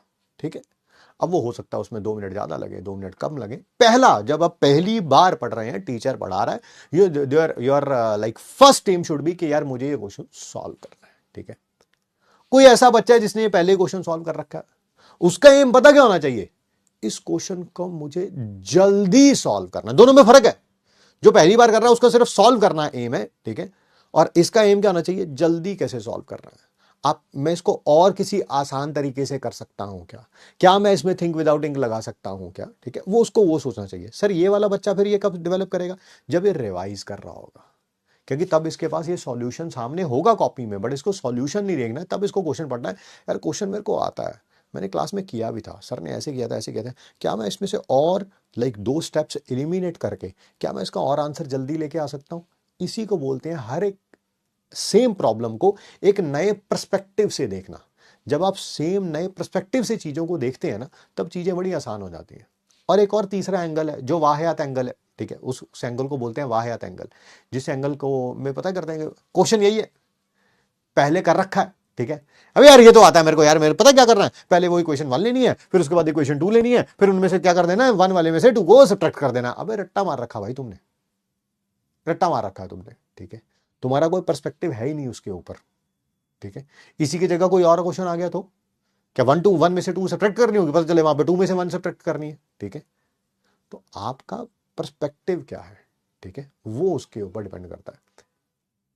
ठीक है, सर बुक का नाम क्या करोगे जान के, बिजनेस रिलेटेड बुक है, तुम्हारे मतलब की ही नहीं है। ठीक है, बिजनेस रिलेटेड नहीं है, लाइफ स्किल्स के ऊपर है, पर तुम्हारे मतलब के नहीं है यार। तुम्हें मतलब होना चाहिए कि सर क्या बता रहे हैं उसको फॉलो करो। अपनी किताबें पढ़ने का टाइम नहीं है तुम्हारे पास।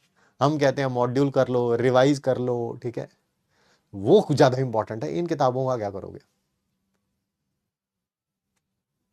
आइए आगे बढ़ते हैं, बात करते हैं। ठीक है, इम्प्रोवाइज नहीं है, बड़ा अंग्रेजी का बड़ा शानदार सा वर्ड यूज किया हुआ था उन्होंने, भूल गया मैं, बट है ना, मेरी आदत यही है। मैं मूवीज देखता हूँ, मूवीज के नाम भूल जाता हूँ, स्टोरी याद रहती है। मैं पर्सन से मिलता हूँ, पर्सन के नाम भूल जाता हूँ। ठीक है, बट मुझे उनकी स्टोरी याद रहती है कि हाँ यार ये बच्चा था, ऐसा था, ऐसा था। मुझे नाम भूल जाते हैं। ठीक है, नाम भूल जाओ, करक से याद रखो। चैप्टर का नाम याद ना हो, क्वेश्चन आप सॉल्व कर सकते हैं। It is much better as compare to chapter का नाम पता है और क्वेश्चन आप सॉल्व नहीं कर सकते हैं। ठीक है, तो मेरी आदत है, मैं नाम भूल जाता हूं, बट हाँ क्या सिखाया गया है उसमें वो कभी नहीं भूलता हूं मैं।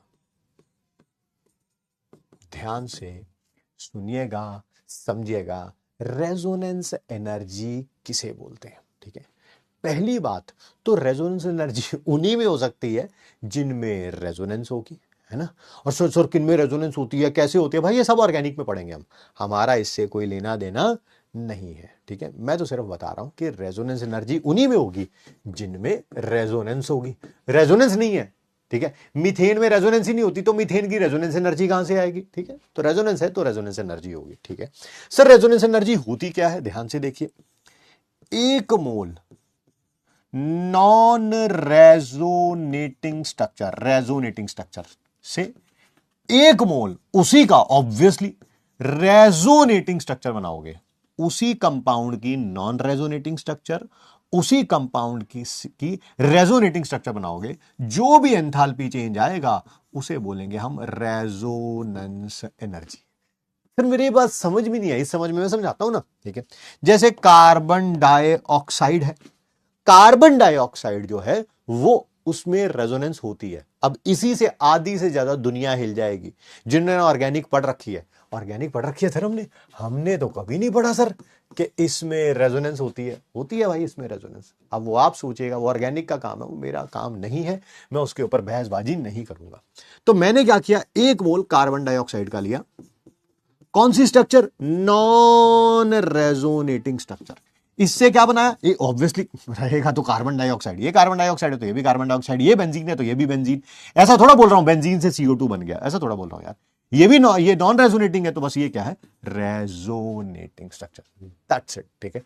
इसमें जो डेल्टा H आएगा वो क्या कहलाएगा, रेजोनेंस एनर्जी। जो भी नॉन रेजोनेटिंग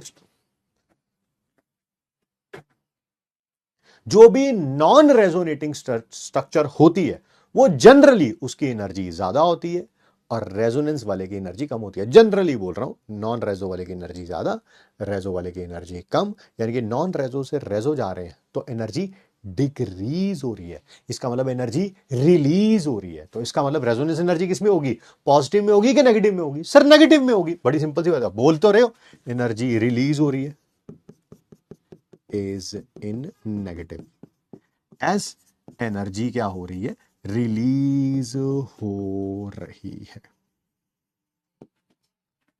और सुनिए सर, जैसे मान लो मीथेन का कंबशन हुआ, 1CH4 + 2O2 gives you 1 CO2 gas + 2H2O। Methane में नहीं होती रेजोनेंस, ऑक्सीजन में भी नहीं होती, वाटर में भी नहीं होती, बट CO2 में होती है सर रेजोनेंस। तो जब भी आपको केमिकल इक्वेशन लिखते हैं, आप कौन सी लिख रहे हैं, रेजोनेटिंग स्ट्रक्चर लिख रहे हैं या नॉन रेजोनेटिंग स्ट्रक्चर लिख रहे हैं, ठीक है। जब केमिकल इक्वेशन लिखी 1CH4 + 2O2 gives you 1 CO2 gas + 2H2O, तो ये 1 CO2 गैस कौन सा लिखा है, ये लिखा है या ये लिखा है। भैया अगर रेजोनेंस है तो रेजोनेंस वाला ही लिखा है, अगर रेजोनेंस है तो रेजोनेंस वाला ही लिखा है, ठीक है सर, ठीक है ठीक है ठीक है। क्या बोला मैंने, इन केमिकल इक्वेशंस, जब भी कोई केमिकल इक्वेशन लिखोगे अगर किसी में रेजोनेंस है तो उसकी रेजोनेटिंग स्ट्रक्चर ही लिखोगे, नॉन रेजोनिंग, ठीक है। Resonating structure is written. Formula तो दोनों का ही सेम होता है, इसका फॉर्मूला और इसका फॉर्मूला अलग अलग थोड़ा होता है, बस ये मतलब मानना ये है कि जो CO2 लिखा है आपने रेजोनेटिंग स्ट्रक्चर वाला लिखा है, ठीक है सर, ठीक है ना। फॉर्मूला थोड़ा अलग हो जाएगा, नॉन रेजो वाला कोई अलग तरीके थोड़ा लिखा जाता है, वो भी ऐसे लिखा जाता है, वो भी ऐसे, बस लिख लेना कि वो रेजोनेटिंग स्ट्रक्चर है। Fourth and very important point, ठीक है, दैट इज,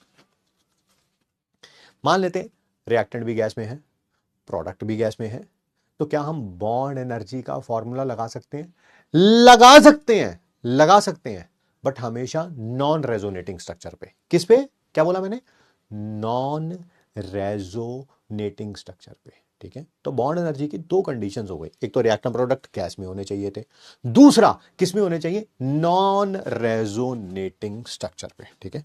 बॉन्ड एनर्जी का फॉर्मूला कहां लगेगा बेटा, कहां लगेगा, एक बार बोलो मेरे साथ, कहां पे, नॉन रेजोनेटिंग स्ट्रक्चर पे, ठीक है। एक मैं पॉइंट छोड़ रहा हूं, अभी लिखवाता हूं, पहले इन दोनों को समझा दूं अच्छे तरीके से, ये थर्ड और फोर्थ को अगले पेज पे समझा दूं, सुनना आराम से सुनना। जैसे ये देखिए, मैंने कार्बन से ग्रेफाइट का कंबशन कराया, कार्बन ग्रेफाइट का बन गया CO2 गैस। अब मुझे जवाब दो, अब आप सारे जाने जवाब दो, ये कौन सा है, क्या ये रेजोनेटिंग स्ट्रक्चर है या नॉन रेजोनेटिंग स्ट्रक्चर है, ये कौन सी है, रेजो के नॉन रेजो, रेजो के नॉन रेजो, रेजो के लिए आर रखे, नॉन रेजो के लिए नॉन रेजोनेट लिख दे, रेजो के लिए आर, नॉन रेजो के लिए N.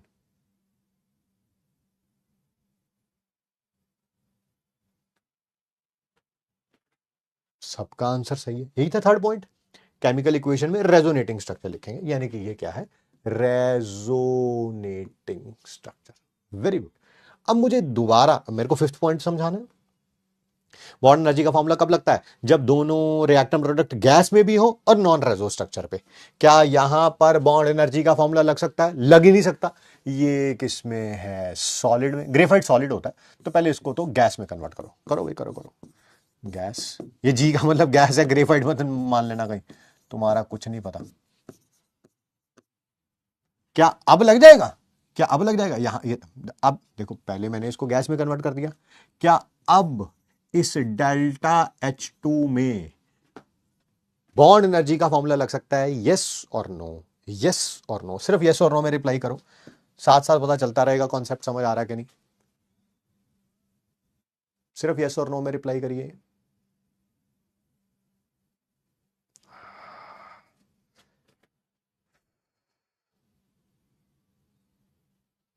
The answer is no sir. क्यों नहीं लग सकता, क्योंकि बॉन्ड एनर्जी का फॉर्मूला किसमें लगता है, नॉन रेजोनेटिंग स्ट्रक्चर में।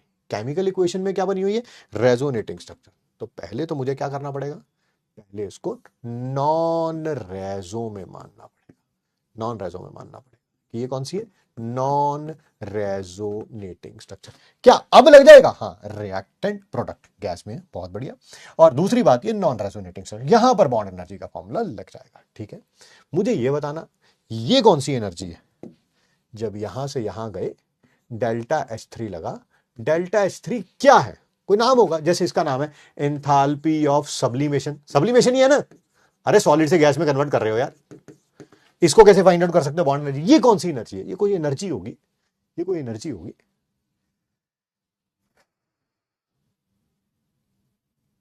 कुछ नाम होगा यार इसका भी, कोई एंथैल्पी, कोई energy. The answer is resonance energy. एक वो नॉन रेजोनेटिंग से रेजोनेटिंग में। ठीक है, फिर वही रिएक्शन चाहे एक स्टेप में कराओ या मल्टीपल स्टेप्स में कराओ, टोटल डेल्टा H सेम रहेगा, टोटल डेल्टा H सेम रहेगा। क्या सबको पता है डेल्टा H1 क्या है, enthalpy of sublimation carbon graphite की।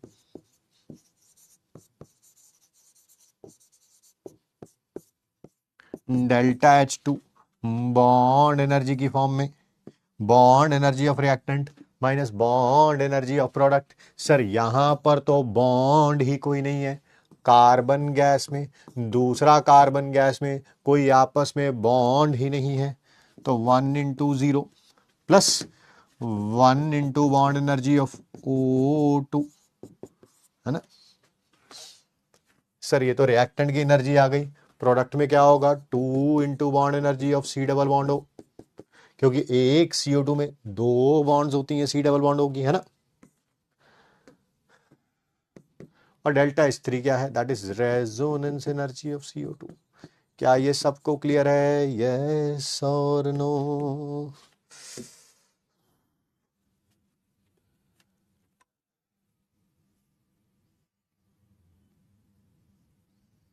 पेन इतना ज्यादा हो रहा है ना, मैं थोड़ा हंस खेल के काम बता लें, है ना।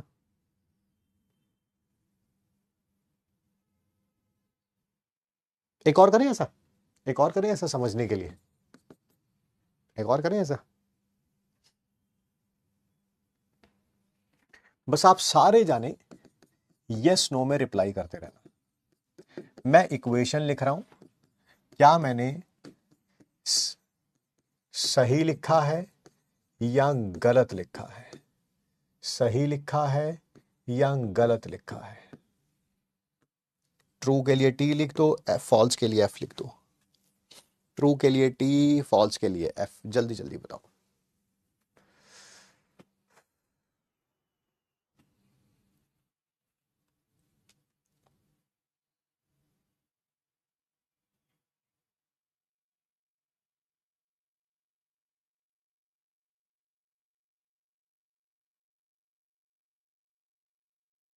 Answer is true. CO2 की रेजोनेटिंग स्ट्रक्चर ही लिखी है मैंने, है ना, रेजोनेटिंग ही है, बाकी सब कुछ तो नॉर्मल इक्वेशन है, उसमें कोई गलती है नहीं। ठीक है, मुझे बताइए क्या मैं इसके ऊपर बॉन्ड एनर्जी का फॉर्मूला लगा सकता हूं? यस और नो, यस और नो। क्या मैं बॉन्ड एनर्जी का फॉर्मूला लगा सकता हूं? यस के लिए वाई, नो के लिए एन। जल्दी जल्दी रिप्लाई करो। बॉन्ड एनर्जी का फॉर्मूला लगा सकता हूं? यस और no.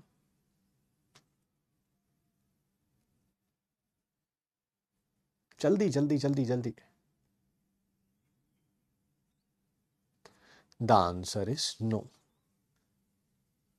The answer is no, क्योंकि बॉन्ड एनर्जी का फॉर्मूला तभी लगता था जब सारे गैस में होते थे, सारे गैस में होते थे। तो यानी कि अब लगा सकता हूं, अब लगा सकता हूं। यस और नो में रिप्लाई करो।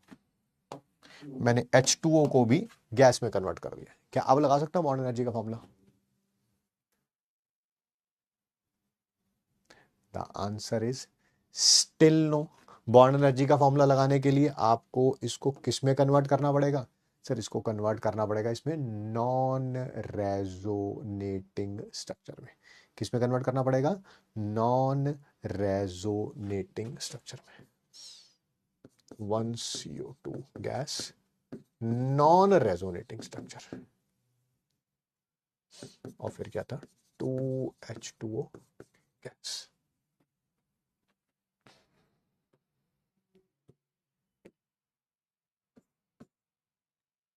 क्लियर है? क्लियर है? कुछ बोलो।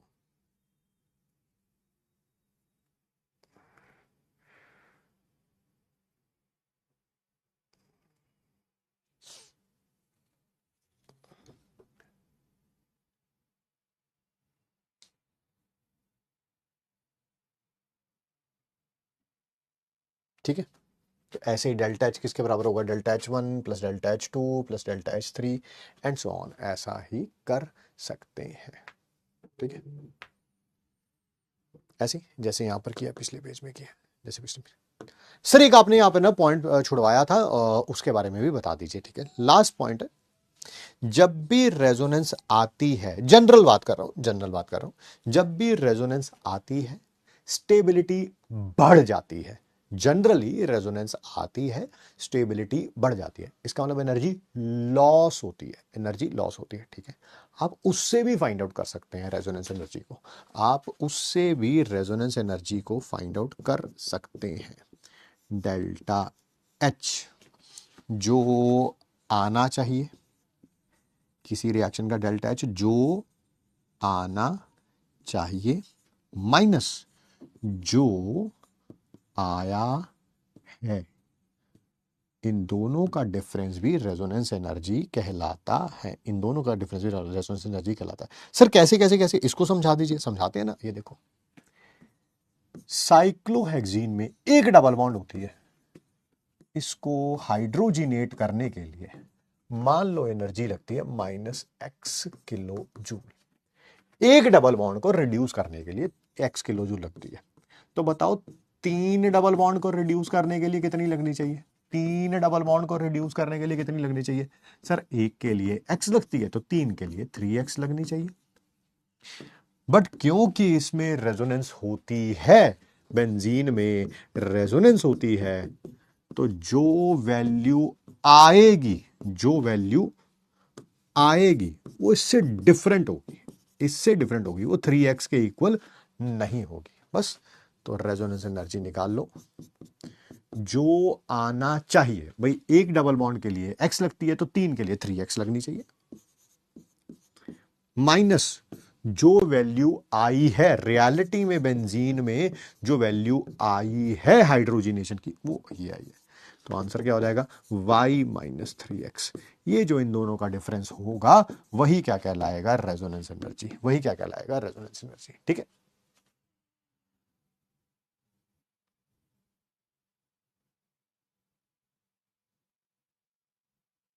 जो आना चाहिए माइनस जो आया है।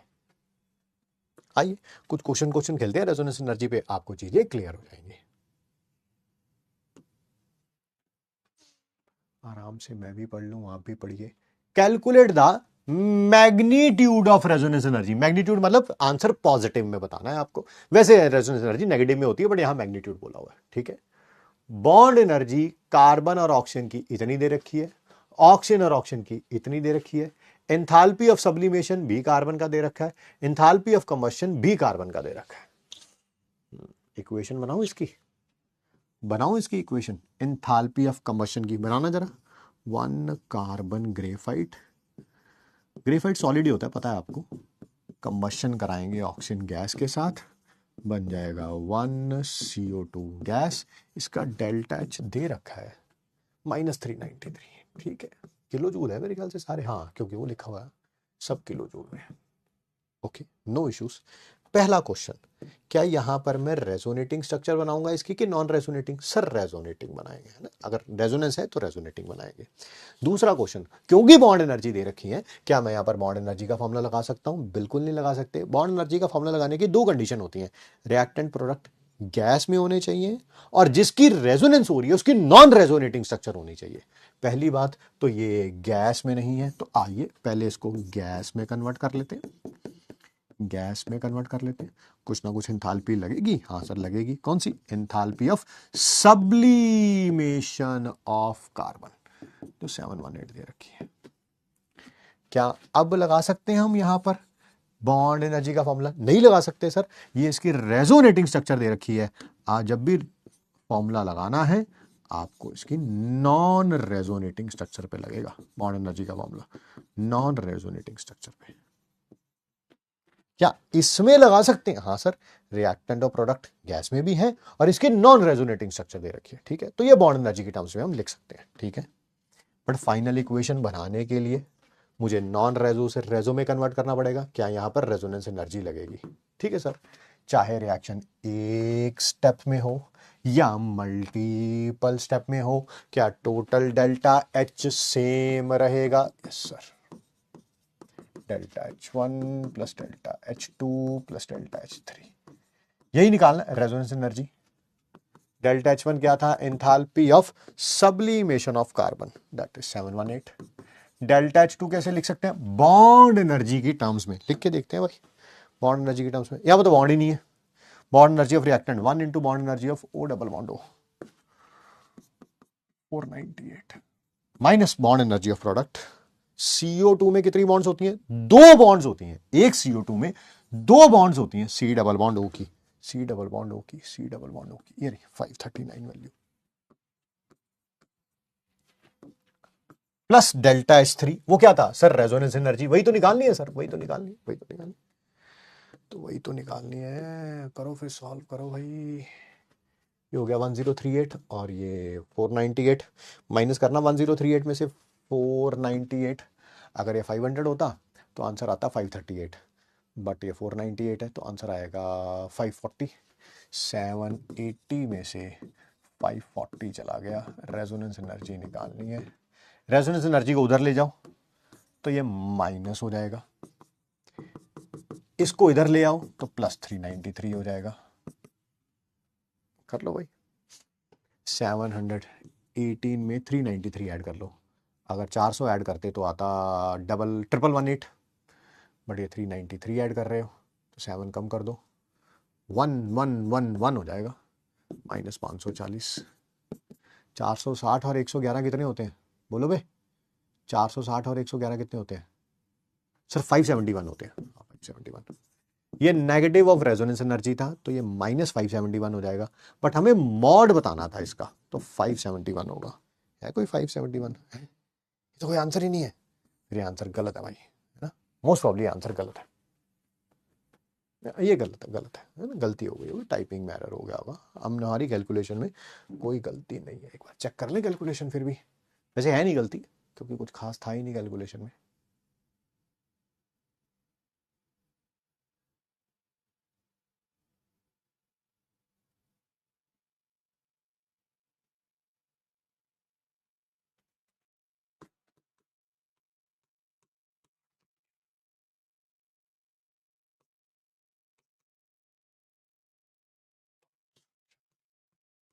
ठीक है, ठीक है, 531 है, 531 है, 531,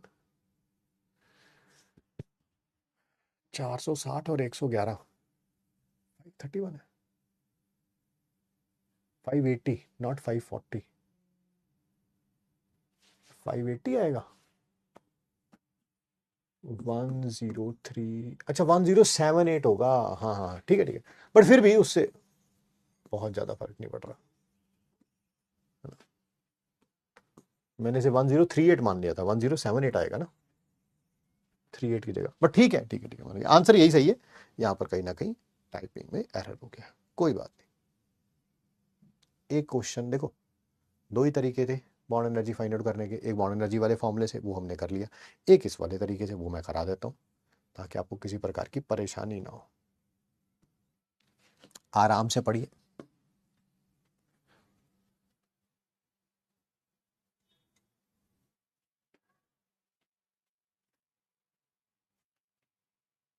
एंथैल्पी ऑफ हाइड्रोजिनेशन साइक्लोहेक्सीन का, साइक्लोहेक्सीन आज ही मेरे ख्याल से 2-3 बार बात हो गई है, ये था साइक्लोहेक्सीन, इसका एंथैल्पी ऑफ हाइड्रोजिनेशन, हाइड्रोजिनेशन कितना दे रखा है बेटा, -119.5 किलो जूल पर मोल।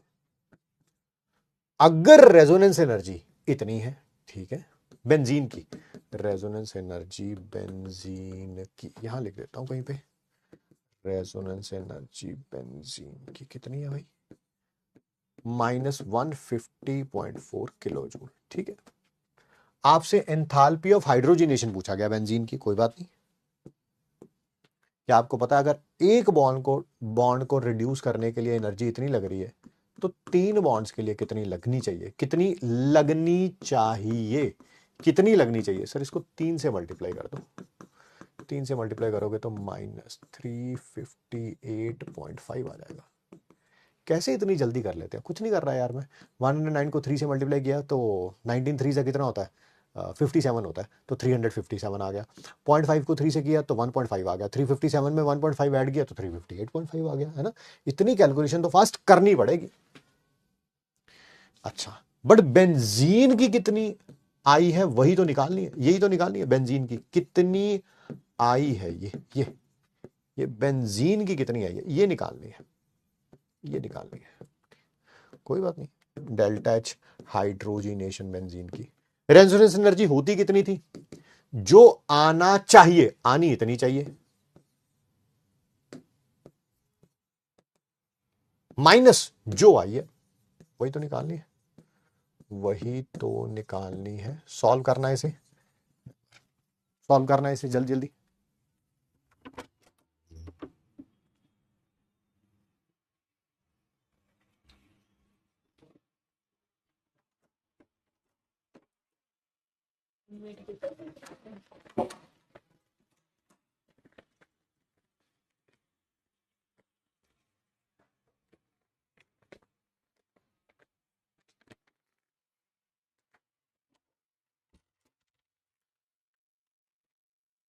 सॉल्व करना भाई सर, ये उधर जाके प्लस हो जाएगा और ये भी इधर आके प्लस हो जाएगा, तो एंथैल्पी ऑफ हाइड्रोजिनेशन कितनी हो जाएगी, -358.5 प्लस 150.4 यानी कि 0.1 और 150 जाएगा तो कितना आएगा, 208 के आसपास आएगा मेरे ख्याल से, 208, 208 नेगेटिव में, ये रहा 208, ए है ए है ए है।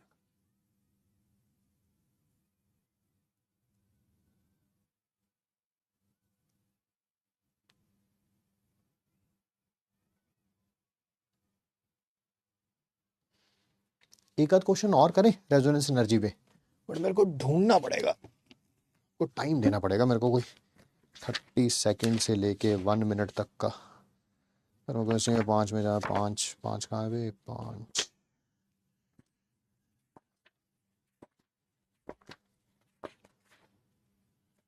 क्वेश्चन भी करा दिया,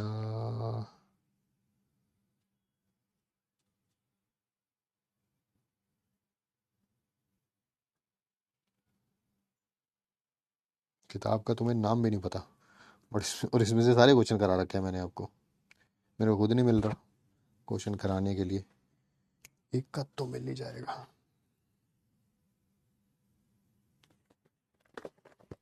ये करते हैं।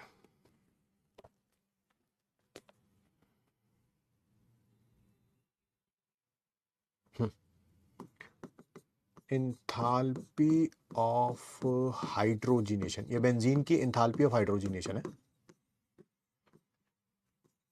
ये दे रखी है आपको, कितनी दे रखी है? 49.8 किलो जूल पर मोल, ठीक है। रेजोनेंस एनर्जी भी दे रखी है बेंजीन की, कितनी दे रखी है भाई? 36 किलो कैलोरी। ये तो गलत बात है यार, रेजोनेंस एनर्जी नेगेटिव में होती है, तो ये -36 होनी चाहिए, है ना? -36, बट इन्होंने 36 ही लिखी हुई है, तो मैं 36 ही मान के चल रहा हूं। अच्छा, आपसे ये पूछा गया, आपसे ये पूछा गया साइक्लोहेक्सीन का एंथैल्पी ऑफ हाइड्रोजनेशन।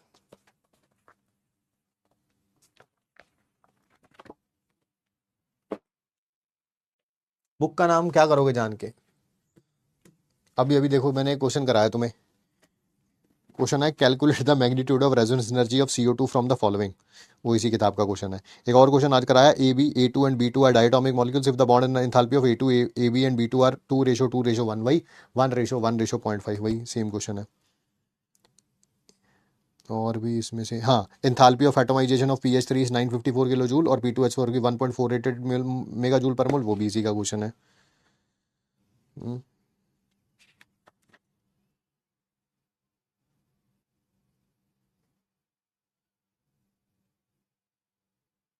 एक कल कराया था शायद, H2+Cl2 gives you 2HCl 182 kilo joule, उसमें बॉन्ड एनर्जी दे रखी थी, HCl की बॉन्ड एनर्जी निकालनी थी, वो भी इसी किताब का क्वेश्चन है।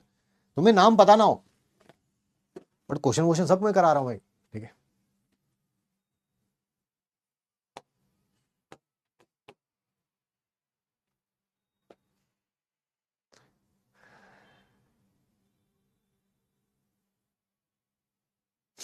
एक कह रहा है दिशा की किताब है, तो मैं कुछ जवाब दे दूंगा तो बुरा लग जाएगा तुम्हें, तो इस कारण मैं जवाब नहीं देना चाहता। आइए आराम से बात करते हैं रेजोनेंस एनर्जी के बारे में। होती क्या है रेजोनेंस एनर्जी? क्या थी? डेल्टा एच हाइड्रोजिनेशन जो आना चाहिए माइनस जो आया है। क्या ये दे रखा है? आया है वाला दे रखा है, यस सर। और एक और बात, रेजोनेंस एनर्जी नेगेटिव में ही रखना। इन्होंने पता नहीं क्यों बेवकूफों ने पॉजिटिव में दे रखा है, मुझे रीजन नहीं पता, बट आएगी तो रेजोनेंस एनर्जी नेगेटिव में ही। क्या ये निकाल सकता हूं? ये निकाल सकता हूं, वो इसका आ जाएगा, वो इसका आ जाएगा जो आना चाहिए। ये वो है, इसका डेल्टा एच वो है, वो जो डेल्टा एच जो आना चाहिए, ये आ जाएगा। ये निकालना भाई।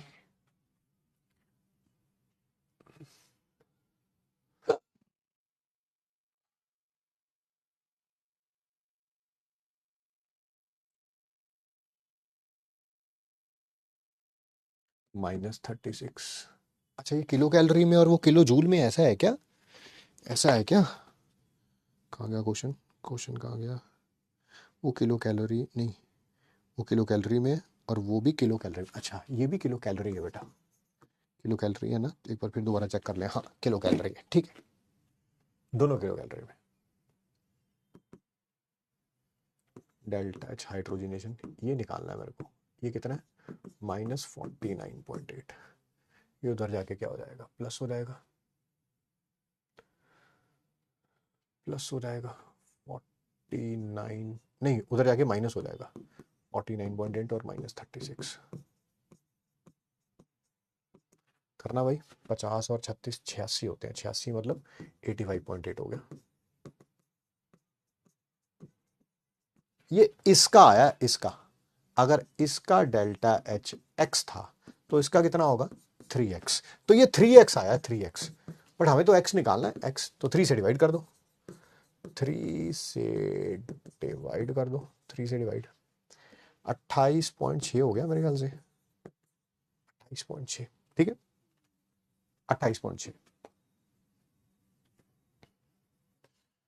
ऑप्शन इन्होंने दे भी रखी है, -28.6। हाँ, -28.6, ठीक है। करना चाहोगे एक आध और क्वेश्चन रेजोनेंस एनर्जी पे?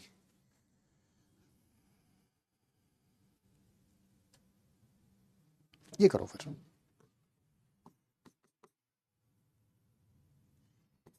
ये बेंजीन है, बेंजीन। इसका एंथैल्पी ऑफ हाइड्रोजनेशन दे रखा है।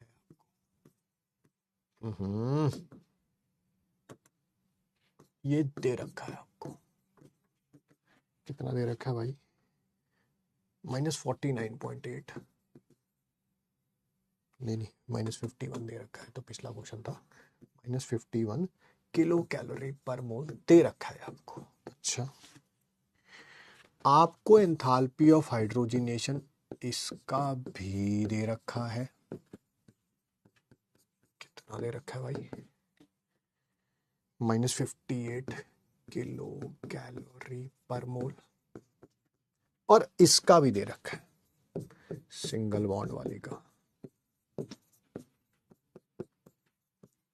कितना दे रखा है? -29 होगा। हाँ, -29 ही किलो कैलोरी पर मोल। आपको कैसे पता चल गया -29 ही? बिना देखे किताब में। अबे 2 बॉन्ड को रिड्यूस कर रहा है तो -58 आ रहा है, तो 1 बॉन्ड को रिड्यूस करेगा तो उसका आधा ही आएगा, इस कारण। बट चलिए, आपको निकालनी है रेजोनेंस एनर्जी बेंजीन की। निकालो रेजोनेंस एनर्जी बेंजीन की।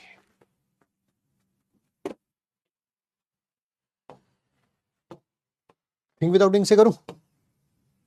एक बॉन्ड का -29 है, 2 बॉन्ड का -58 है, तो 3 बॉन्ड का कितना होगा? -87। यानी कि आना चाहिए -87। आया कितना है? -51। यानी कि आंसर आ गया -36। -36 है कोई ऑप्शन? 36, हाँ दे रखी है बिल्कुल, 36 किलो कैलोरी पर मोल। इन्होंने पॉजिटिव में दे रखी है, दे रखी होगी पॉजिटिव में, मुझे क्या लेना देना। चारों ही ऑप्शन पॉजिटिव में दे रखी है। हाँ, -36, -36 ना। ये पता चल गया ना ये कहां से आया? सर, एक बॉन्ड को रिड्यूस करने के लिए -29 लगा, 2 के लिए -58 लगा, तो 3 के लिए कितना लगना चाहिए? 3 के लिए कितना लगना चाहिए? -87, -29 इंटू 3, दैट इज -87। ये वो है जो आना चाहिए। और आया कितना है? 51। उन दोनों को माइनस कर दिया, आ गया रेजोनेंस एनर्जी। ठीक, इस किताब में देखें कोई और क्वेश्चन होगा तो कराएंगे, नहीं तो नहीं कराएंगे।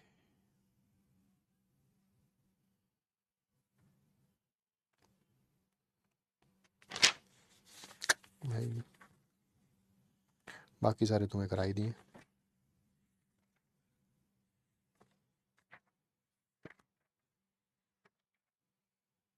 चलिए, यहीं से बेटा कंटिन्यू करेंगे हम नेक्स्ट क्लास। 1 से 2 पेज छोड़ के इन क्वेश्चंस को लिख लाइएगा, बस सिर्फ लिख लाइएगा।